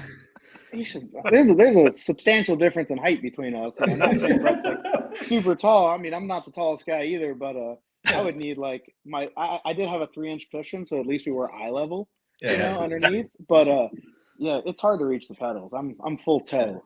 My big toe needs to be a little bit longer to push the gas. And I don't want to put those problems on Jim. Like if he hits a pothole wrong and breaks a wheel or something, I'm going to be mad at him for at least a year. So at least this way, if something happens, it's just my fault. And the number 1 bar is pretty low. I don't want to hit anything. Yeah, you got to dodge reflectors on the road. Yeah. Yeah, that's pretty low. That's awesome. Well, so I just do all the maps and stuff like that and make sure that we're on the route, because there was a lot of times where I mean, I don't know what it was. Maybe it was Google Maps. Maybe people weren't paying attention. But Brett's like, "Are we following them?" I'm like, "No, don't follow them. They're going the wrong way." It happened like 5 times too, and like everybody's like, "Hey, don't go that way." We're like, "Yeah, no, we're good." We're verifying it. Like we're not going to mess this deal up. Right. So let's talk about. So you've obviously co-piloted a few times. Let's talk about like prep from your side. Are you over there? Do you do the Google Maps like drop the pin at the next turn, or are you just pretty good at reading a list now? So what's cool is this year it had the multiple pin drops already in place, so it kind of kept you on the route. But there were so many alternate routes that it would try to move you around. So it was always just verifying that where they had the pin drops, we're still not trying to go around something. But yeah, previous to this event, we were dropping pins, like every 20 miles or every 15 miles or wherever major intersections were, and make sure that it's going to keep us on that route. With like 2 phones, because the one wouldn't populate, so then you're trying to like put it onto the other one. That's probably one of the hardest things. Yep. Yeah, I literally brought 2 phones this year. I brought my work phone and then I brought my regular phone just in case. But thankfully, the pins were actually really good this year. So I give props to Oh yeah, the we sick leave navigated guys. pretty easy. Jim had it Yeah. locked in. Like I actually he was solely that. I didn't even know the routes until the Wow. day. I didn't even really know. I had so much Yeah. other stuff going on to concentrate on. I was like, hey, he's doing the routes. That was his deal, and then he just told me when the turn we got there, and that was it. Right. Well, speaking of street driving, did you swap tires this week? Did you drive on the radials? What was your strategy there? Yeah, we swapped tires. We had some Yeah. Coopers or whatever they are, 275s. We had Staples 275s, of course. Also Uh, 28, yeah. Some Cooper Cobras? Those are race car Yeah. tires. I'm pretty sure that's what they are. In general, I don't remember Yeah, what they yeah. are. White walls But they out. weren't white letters out, so I don't know how race car they were, So white letters were in on this tail, but No, white I letters don't are even know if out, the white man. were they out? Yeah, they're out. White Yeah. anymore? They're just not white anymore. They're just not white anymore. They Yeah. have brake dust all over them. A lot of Nice. brake dust. A lot of Yeah. brake dust. That's awesome. Yeah, it's Well, cool. I I mean, I probably don't know didn't if you clean guys them are. from last year. They're probably still Oh no. the same No, brake there's dust from last year. no. I put my hand when we put them inside the trailer. I was like, oh, sick. But yeah, definitely gonna wash this again. Yeah. But I think overall, like, I mean, Brett has a really good checklist for like swapping things around, like between tracks. Like, we kind of both have our own deals where it's like, hey, like he's gonna be working on the back of the trunk, getting the fuel stuff, and I'll be working up front, kind of getting it swapped over from the radiator side of the house. And I mean, if you've never seen the checklist, it's really good. It's got it for each day, for taking on and then putting off, and then making sure, if somebody did something, you just go back there and check it off, and you see, okay, cool, go do something Nice. else. So is that laminated then, and you guys just Sharpie markered that dude? Yeah, pretty much. Yeah. That's cool. Yeah, it sits on the trailer now. Oh, Nice. like it's glued to the inside door. Yeah, you open the back door. Yeah, you open the back door, It's it's sitting there. right at the end. And then actually it was nice. There's a little chain there this year, so we just stuck our pin right on there, Yeah. and then we would never lose it because I'm good at that. That's awesome. What about route stops? What was your favorite route stop of the week? Man, we ended up on the road so late every night with the repairs and stuff. Like there wasn't a lot. We didn't get a lot of road action this year. It was like we did the drives, we got to the points, and maybe there'd be one car there, but then like the spots were closed already. Like the Gotcha. cool spots. So yeah, we ended up kind of driving late at night every day. So we didn't really get to enjoy the amenities of some of the places. Yeah, Just kind of take a picture and run. Yeah. Day 4 at Hoot Owl, I think that was probably the one where people were actually still there, and like, wow, we got the ice cream shop. Yeah. So well, and also the Harley Davidson too, but I don't know, best one. The Harley shop was cool because they had a whole party going on and stuff. Ty was doing burnouts. Like, yeah, that was probably the best one for us. I mean, there was probably better ones for other people again because, like, we got there so late, most of the places were closed. So the pizza was good day 1. Stop checkpoint too. That was pretty good pizza for Zorro's. Only good thing we ate. That was awesome. I had the stuffed meat. I think, man, highly recommend that. That was good. They were on it. We called ahead and we said, "Hey, we're going to be there in 20 minutes. If we eat a pizza." They're like, "Yeah, sure." And that was it. We walked right in, grabbed the pizza, and we were on the road again. That's pretty cool. Yeah, they were super nice guys, and they were man. There were like 2 guys working behind the counter there that were moving so fast. Like they were like 3 or 4 people deep in line for drinks, and then by the time you get up to the thing, they had a system figured out pretty good. Yeah, it's pretty cool. Well, one of the biggest things is when you're doing that and you're making those route stops, are you guys planning out fuel stops? Did you carry fuel with you? How'd you handle that? Yeah, we had fuel with us. We had 93 with us pretty much all the time. We'd like to use it just to balance out the trailer more, less tongue weight. That was definitely our key after day 1. But yeah, I mean, we always had fuel on us, and I think there was only one time where we pulled over. We thought we heard something, and then we got back in the car and we realized that we probably should have put gas in. Yeah, we just kept the car holds about 8 gallons, and then we keep 5. Like we just have 1 can of 93. It's just 5 gallons. So then, we'll stop at a gas station, either fill up the car, or if the gas stations are spread out, then we'll use the 5 gallons from the trailer. But by the time you burn 8 gallons, you're kind of ready to get out of that thing and stretch anyway. So you're not really mad. You gotta stop for fuel. Yeah, it gets pretty good gas mileage too. So that's what I was going to ask. Don't let it fool you. Well, it's only 300 cubic inches. Yeah, yeah. Please. Yeah, so that's always a question we seem to get when we're at the gas station. People are putting gas in these cars and they're like, "Man, what kind of mileage this thing get?" So, what kind of mileage were you guys seeing? I don't know that we I calculated didn't. it, but that last day we were running Yeah. hard, and I we mean, only it's stopped probably twice. 10. It's probably 10 to 12. Like Dude, even that's awesome. it's probably something like that. But yeah, like I said, it's 302 cubic inches. The engine is not exotic in NA form, right? It's actually lower compression than it would be stock. It has a bigger Oh, man. camshaft in it. It probably makes like 500 on the motor. Mm. So Nice. it's just it's not really using a lot of fuel. Yeah, that's pretty awesome. We guys talked about it being loud and everything. Do you guys use like rugged radios or anything to communicate? No, we tried that the first year, but then anything that silenced me enough to hear talking, I couldn't hear the car, and Mm. I couldn't handle that. So we just yell at each other back and forth. Yeah, So, we just so Gotcha. it's our ears just got punished. I was just saying, so it's 900 miles of The, loud. la- the last day Yeah. it was so quiet when we got back to the house, and it was like my ears were like wah wah wah wah, and I was like, ah, yes, silence, but not silence. Yeah, that's exactly right. That's a hard one. The ride home and then just the quiet after you get there. Mhm.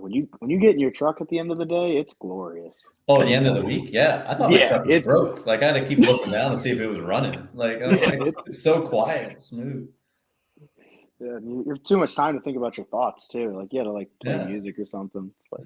It's like a Right. lot going on. Yeah.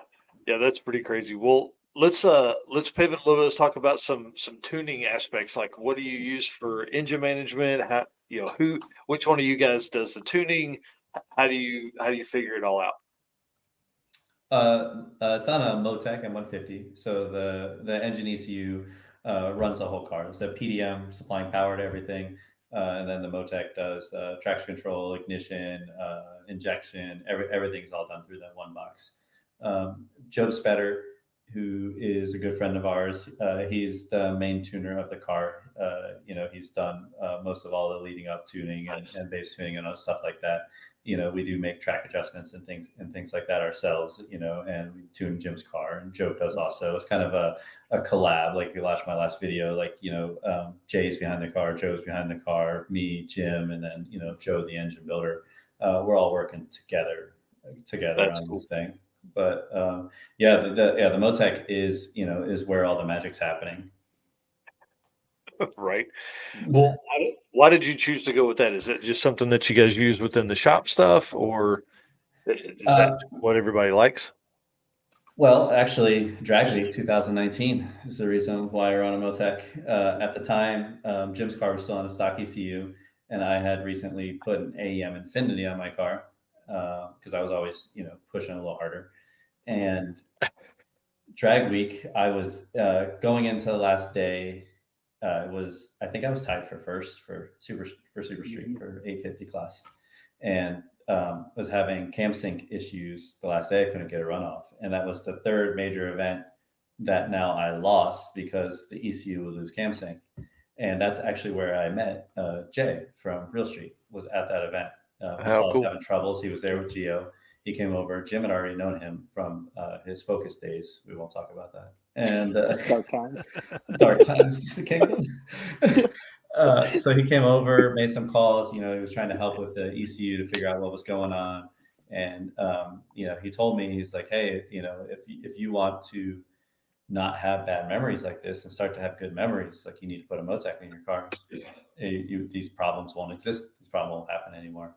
And some time went by after that race, and we got a price from him and stuff like that, and he offered to tune the cars, mine and Wow. Jim's at that time, which was big because Jay, you couldn't buy him as a tuner. He wasn't a tuner.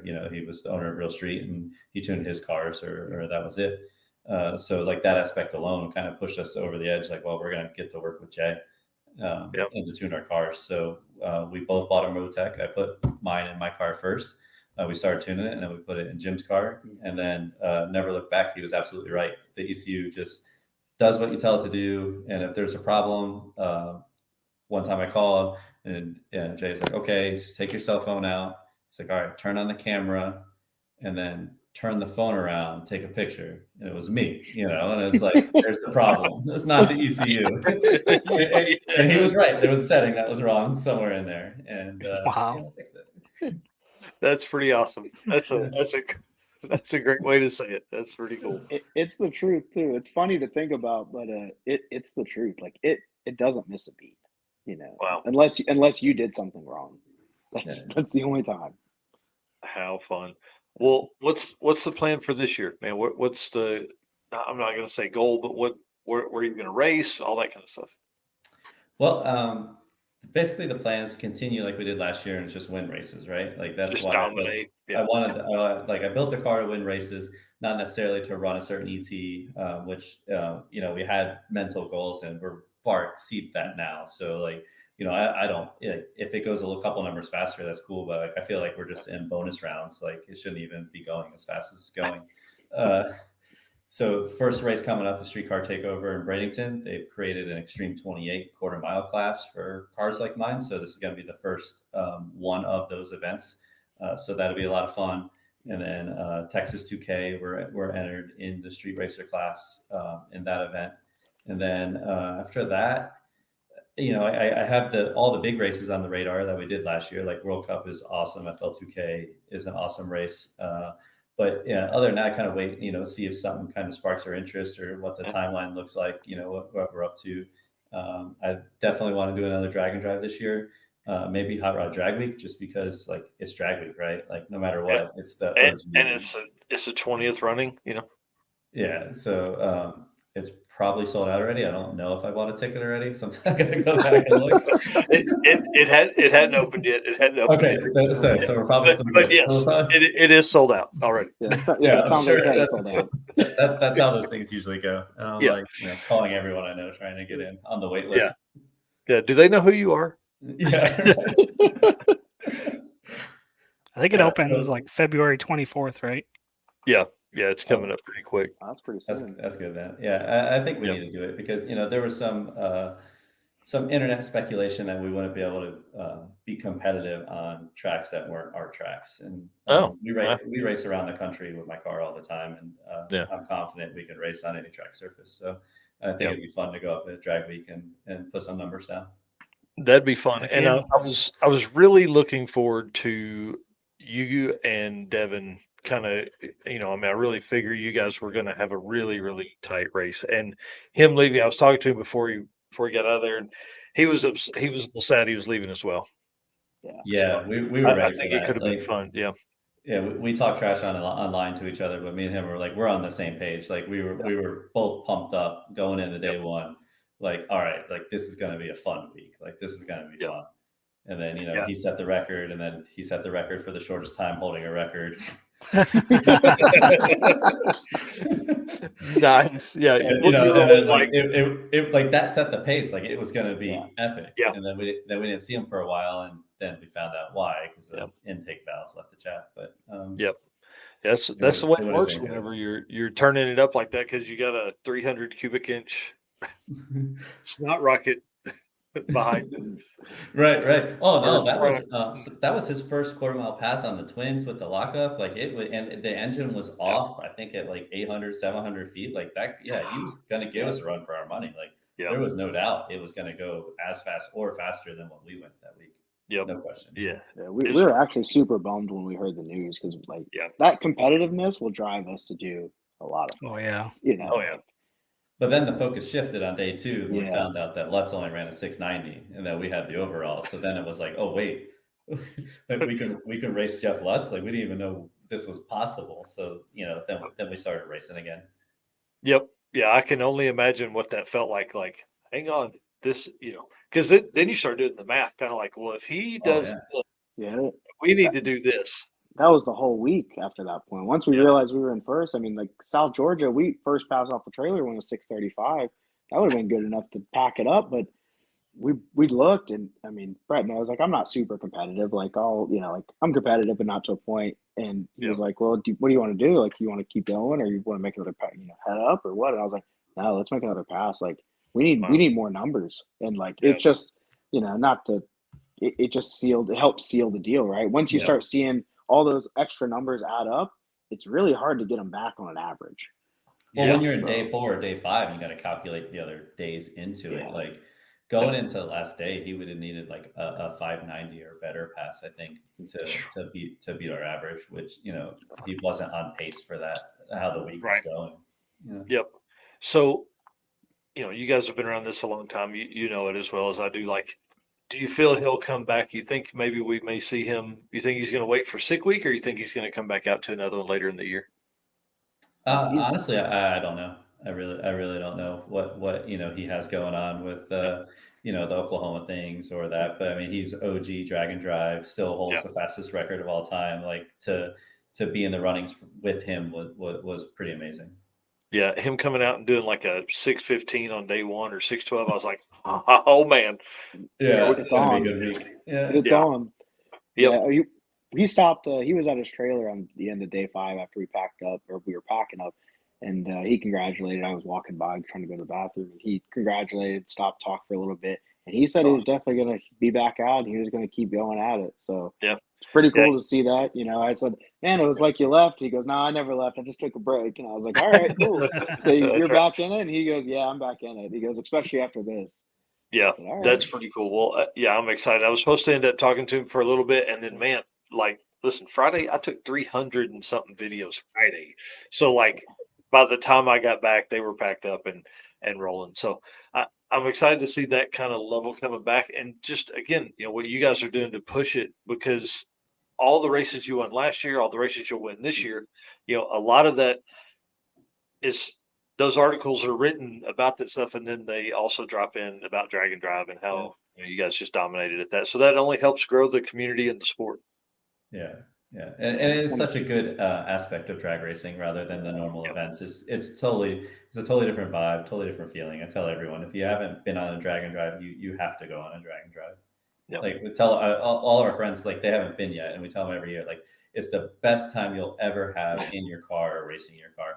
Because even all the street cars, they're just race cars, right? You trailer them to the track, you race them, you trailer them home. Like you get to spend the time in your car, loud or not loud. You're still, you know, the bond you have with your car is why we all got in the cars.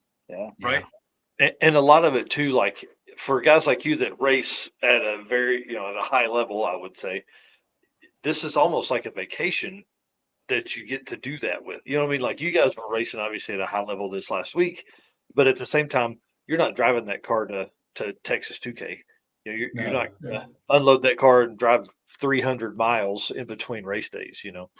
Yeah, that's the craziest part is that it's like a, you know, depending on how many passes you make that day, if you think about it, like you went to a test and tune and you made 3 or 4 passes, and then after you're done, you load it up and you go drive to the next track, you go do the same thing over again. But now make it competitive. You know, like you think, you know, it's hard to comprehend, you know, mentally what it takes to be successful at it, as well as, you know, physically, and making sure everything's working with a car. Yep.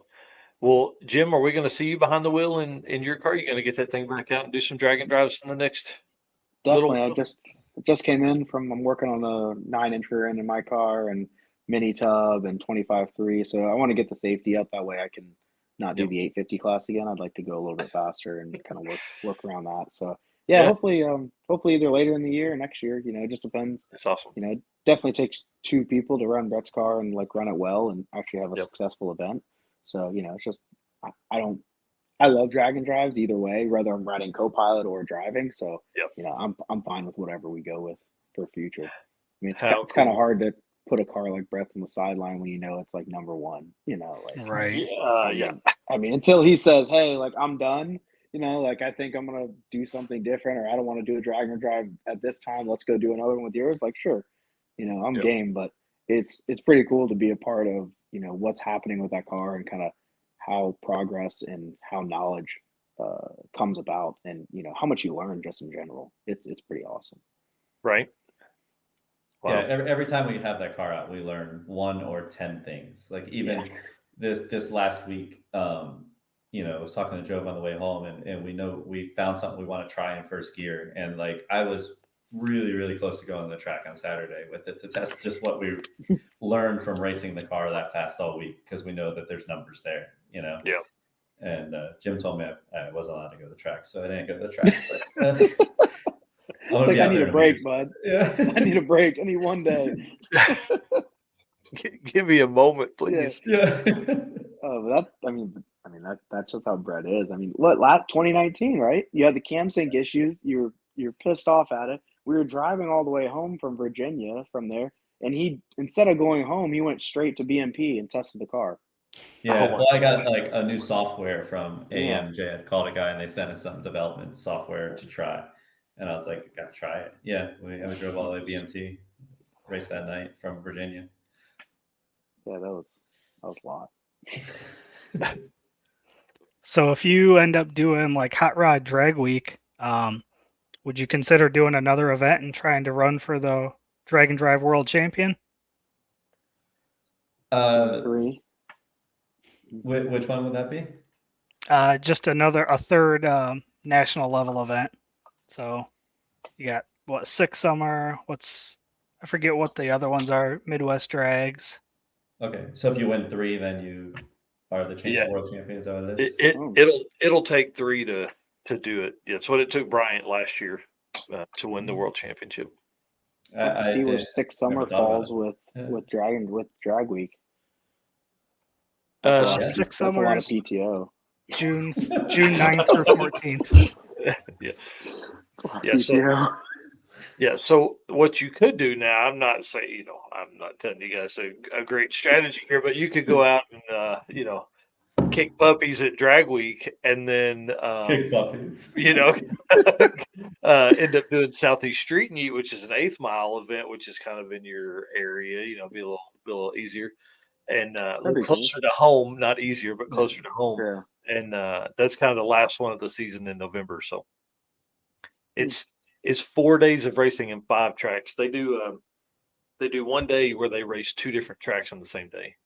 It's are those tracks close to each other? That sounds 60 or 80 miles, something like that. Oh, okay. That's nice. I think pretty cool. Yeah, it's really a neat setup. You'll have to. So we talked to Brian Golson about it after he won, but the distance wasn't the factor. Like they had been up till 2 or 3 o'clock the night before, slept in the car, because they couldn't get to a hotel. Car wouldn't start. They're in a gas station parking lot. End up showing up to the track at like 11. Make their passes. They had to make 2 passes and then get back in the car. So I mean, like a full changeover race. Get back in the car. Full changeover to get on the road. Back to the next track. Full changeover to race again. If it was only 60 miles, I think I would just go and race trim. That's what I was just going to say. Man, we might just roll and race trim and call it a day. Yeah. I think that would happen for 60 miles. Yeah. Southeast Street and Utrilli, it was one of my favorites that I've done so far. It's pretty cool. And it's obviously hosted by Devin. So, that dude knows how to go about that stuff.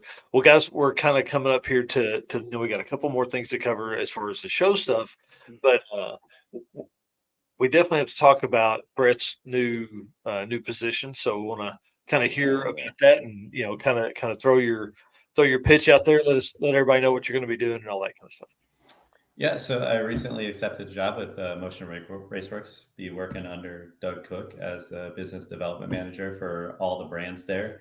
And it's going to be awesome. It's just, I'll be able to do something that I'm fully passionate about every day, which is going to be development, creating products, helping people build their race cars and fulfill needs that exist in the community that and provide solutions that aren't there, right? Like to build a car like ours is becoming more normal because it's easier for people to make 2,000 horsepower, 2,500 horsepower. But the parts and the way to get there, there's no book written on this anymore. There's just people that know because they've done it, and then they keep it tight to themselves because either they don't want to help their competition or whatever the case may be. But fuel system stuff, dry sump, like very simple things in a 1,000 horsepower car become very, very complicated in a 2,000 horsepower, 2,500 horsepower car. And when you make a mistake, it's very, very expensive because costing now you're talking about a lot more expensive an engine or a vehicle. So we have a lot of exciting stuff in the works to provide things like this and just to keep pushing everyone further and make everyone better. Yeah, that's awesome. Yeah, congratulations to you, man. I sent you that in a message, but that's pretty awesome. That'll be really fun, and of course, it's going to help push. I just think you'll be great at that. I mean, I think it's going to be really good. Yeah, we're all pretty pumped. It'd be my first position as not a technician or a mechanic, as like the main role. So I'm excited Wow. to move into a position like that to obviously I'll still be working on my car and other cars, but Yeah. it's not the main gig. Yeah. That's going to be awesome. Well, congratulations on that, sir. Anything we haven't talked about that we need to? I feel like we've gone over a lot. Yeah, we did. Yeah, I mean, I just think it's hard to comprehend like a 634 with an O average overall. 5 tracks, right? Yep. Like on a small tire, like it's pretty freaking awesome. Like I still get excited. Like I'm still pumped up about it. Yeah, well, going into sick week, our quarter mile personal best was a 633 with a 6. I mean, so our average, was almost matched that. Like, Yeah. And it went 227 every day, which leading into that event, it only had been like 218, 219. And that's crazy. Just the swing of that, and like you guys didn't lay back. You know what I mean? Like you could have turned it down and been easy on it, but you didn't. That's pretty awesome. Yeah, well, and that's it too. Like, so if we go to TX2K or World Cup Finals, we'll make 10 passes. So like looking at it from like a run aspect of like what I know the car is okay with. Like I have a lot of confidence in the car. We know every inch of it. I know the engine. I know the trans. It's like 10 passes full out. Like first day, they're like, oh, you're gonna run it hard. I'm like, well, yeah. Like if it's gonna break today, then like it's not gonna make it to Friday. So like we run it hard. We run hard every time it's out. Like we know that it's gonna be okay. And if something's not, it's out of your control anyway. Like we've done everything we could up until that point and looked at the data close enough to know that everything is healthy as it was the pass before going into the next pass. That's pretty awesome. You think about opportunities that arise. Like if we would have took it easy after day 2, like we wouldn't have been in the running for first place. If you like, it just doesn't make sense. I mean, that's not us in general. Like we're gonna run it hard all the time just because it's fun. Definitely not me. Yeah, you're just gonna push it every time. I mean, like, the hardest part that I had was looking at the track and telling Brett either we're going up or we're going down, right? And like, okay, hey, we're gonna run a faster 60 foot. I mean, and there was a bunch of 60 foot set up, right? Like, do you want to go 113 this pass? Do you want to go 115? Do you want to go 118? Like, wow. Well, we have a little discussion beforehand, and we go, hey, these tracks should be all right. Let's go between these two, and then we'll make the call and go run it. Yeah.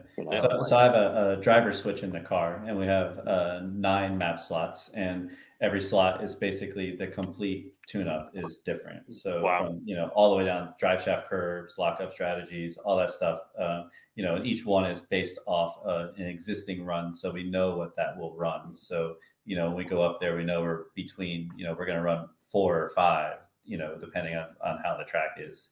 And and then we get up there, and then Jim usually makes that call, or I'll make that call in the car when I back up. I can usually tell how the track is by the difficulty of the car is to move on the surface in reverse, actually. Wow. And that's then we'll pick which map we're going to run and then send it on through there. Well, let me ask this. This is a really important question here. Does Jim wear the same shoes all the time, or to test track prep? Is that like, do you only buy whatever shoes you wear? I normally only buy these cheapo $18 Walmart shoes, and so that way you know the sticky. Yep. I messed up before I went, and I actually put on the wrong shoes, which are like a foam sole shoe. And foam and any type of track prep, it doesn't matter what it is, does not hold up. And it pulled it off of South Georgia. Brett thankfully had a pair of shoes in his house that were new in the box, and I stole those for day 5. But yeah, they blew a hole in the bottom of those babies. That's awesome. Well, last question here, I promise, and we'll let you guys go. You said you pulled into Bradenton at like 3 a.m. Did you guys do you camp? Do you hotels? What's your plan through the week? We Airbnb. In Bradenton, we stayed at Cooper's house, Nice. so that was easy. And we had an Airbnb the other days, and the last day we stayed at my house. I live about 35 minutes from OSW, so it was kind of on the route. So I stayed there. But the Airbnb deal, like we usually try to find one with a garage. Like I'm just like I get hotel nervous leaving the car out. Like it's just doesn't seem good. Yeah, a lot of stuff can happen. Like the Trans Am guy we visited with earlier in the week. I mean, dude had the trailer stolen, and then returned in a couple hours. Well, not everybody's that lucky, Yeah, That was wild. That was wild. Yeah. Yeah, we you didn't never drive hear it. We had about that, hotels, and we locked our cars together. We had these cable locks, and we just like ran them all the way through, just to like make it difficult for someone trying to steal them. But Yep. you never know. I know usually it's pretty good, but you don't trust people. Yeah. I do feel sorry for the Airbnb neighbors though. They got wrecked each morning and each night. Just absolutely wrecked. Those people just got here at 3 a.m. Why are they going at 6:30? One of them, it was a duplex, and they got rocked. For sure. Oh yeah, because like I warm the oil in the car. Like I have a startup procedure that I do for the engine, always for the aluminum rods. Nice. Like the oil needs to be plugged in for 30 minutes. The car needs to idle and heat soak for 10 minutes before I leave. So yeah, they get it for sure. Nice. They got the experience as well. Yeah. That's awesome. Is it thundering? Yeah. Oh yes. Well, I know when you were on the show last year, almost a year ago now, you did tell the story of the green shoes. But for anybody that wasn't around then, why don't you give them that story again? Yeah, so those turned into being my winning shoes. They stay in the trailer, and then if we win an event, I pull them out. The shoes were given to me. What year was that? 2019 or 18? 18, A good friend of mine, Steve Kelly. He lives in Memphis. He was from Memphis. He said, "Man, I was trying to run a 7 with a 6R80 transmission at the time," and he's like, "If you run a 7 with a 6R80 transmission, I'm gonna give you my like Covenant pimp shoes." Like he's had these shoes for X amount of years, and he's like, "I'm gonna give them to you." And at the time, I didn't even see them, I didn't know what they were. And then we did run the 7, and he presented me with the shoes, and we just haven't been having a blast with them ever since. Like we were on NMRA live stream one time, and he was like dusting them off on the starting line, and then now we wear them when we win races, and we got to wear them a lot last year, so everyone gets to see them. Yeah, that's awesome. Well, guys, I want to say thank you so much for hanging out tonight. We really appreciate it. Again, I can't believe it's been almost a year. I said back then that this would be the last time you were on, and obviously that's the case because you just dominated Sick Week this year. So congratulations again on that. That takes a huge workload to do that, and a lot of mental capacity. So congratulations to you. Appreciate that. Yeah, it was to win the overall is it's just amazing. It's pretty wild. Yeah, pretty crazy stuff. Well, guys, where can people follow you? Where can they find all your stuff? Where can we see what's going on in your life? Yeah, so basically everything of mine is if you just look Brett LaSala, so Facebook, Instagram. I got a little YouTube channel thing going now. We have a lot of information about the car, last dyno video, and all the races we did last year. It's on there. So yeah, just Brett LaSala on any of the platforms, and you should be able to see a green Mustang pop up. Nice. I'm just Jim Braun on Facebook or at the JFab on Instagram. That's it. I only use those. Awesome. Well, guys, we appreciate that. Thank you so much for hanging out tonight. Dude, you've been on here an hour. I feel like we could talk another 2 or 3 for sure. Maybe we need to, Eric. Maybe we need to look at doing like an after hours show, and then open beers and have conversations. Yeah, right. It's when you get like Devin on, and then a couple of the big tire guys on. Oh yeah, we'll go at it. Start to let it flow. That's exactly right. I'm in. Thanks so much. Yep, we're gonna put you backstage. You don't have to leave, and if you don't, we'll talk to you another 30 minutes after the end of the show. But we got to get this thing shut down. Cool. Good deal. Right, thanks, guys. See ya. Thank you, dude. What a fun night! Holy jeez. Yeah, those we guys covered are really smart and a great time to hang out with. Yeah, we covered a lot of stuff in 2 hours for sure. Yeah, that's for sure. And we didn't have a show last week, so obviously we had a bunch of stuff to catch up on. And yeah.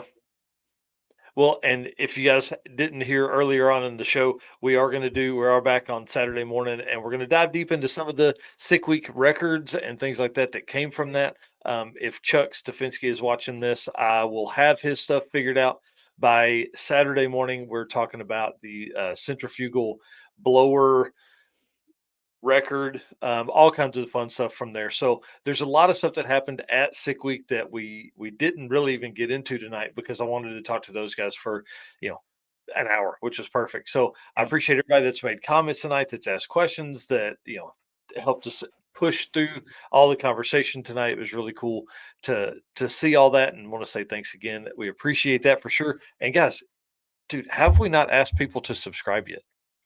Yeah, you didn't give your gentleman's handshake.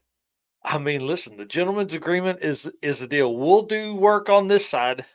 All we ask is that you guys subscribe and on your side. We just appreciate that. And again, this goes out live to 8 different places, and then we take it and edit it down, and it is going to be posted on PowerTube TV. Watch PowerTube TV. Watch pttv.com. All the stuff, guys. You got to find it there. We're again providing exclusive content to those guys, and we're trying to just grow this drag and drive community as we get out there. So, guys, again, my name's Absolutely. Mike Narks. Appreciate you guys hanging out. Eric, Yep. send them out, man. Yep. My name's Eric White.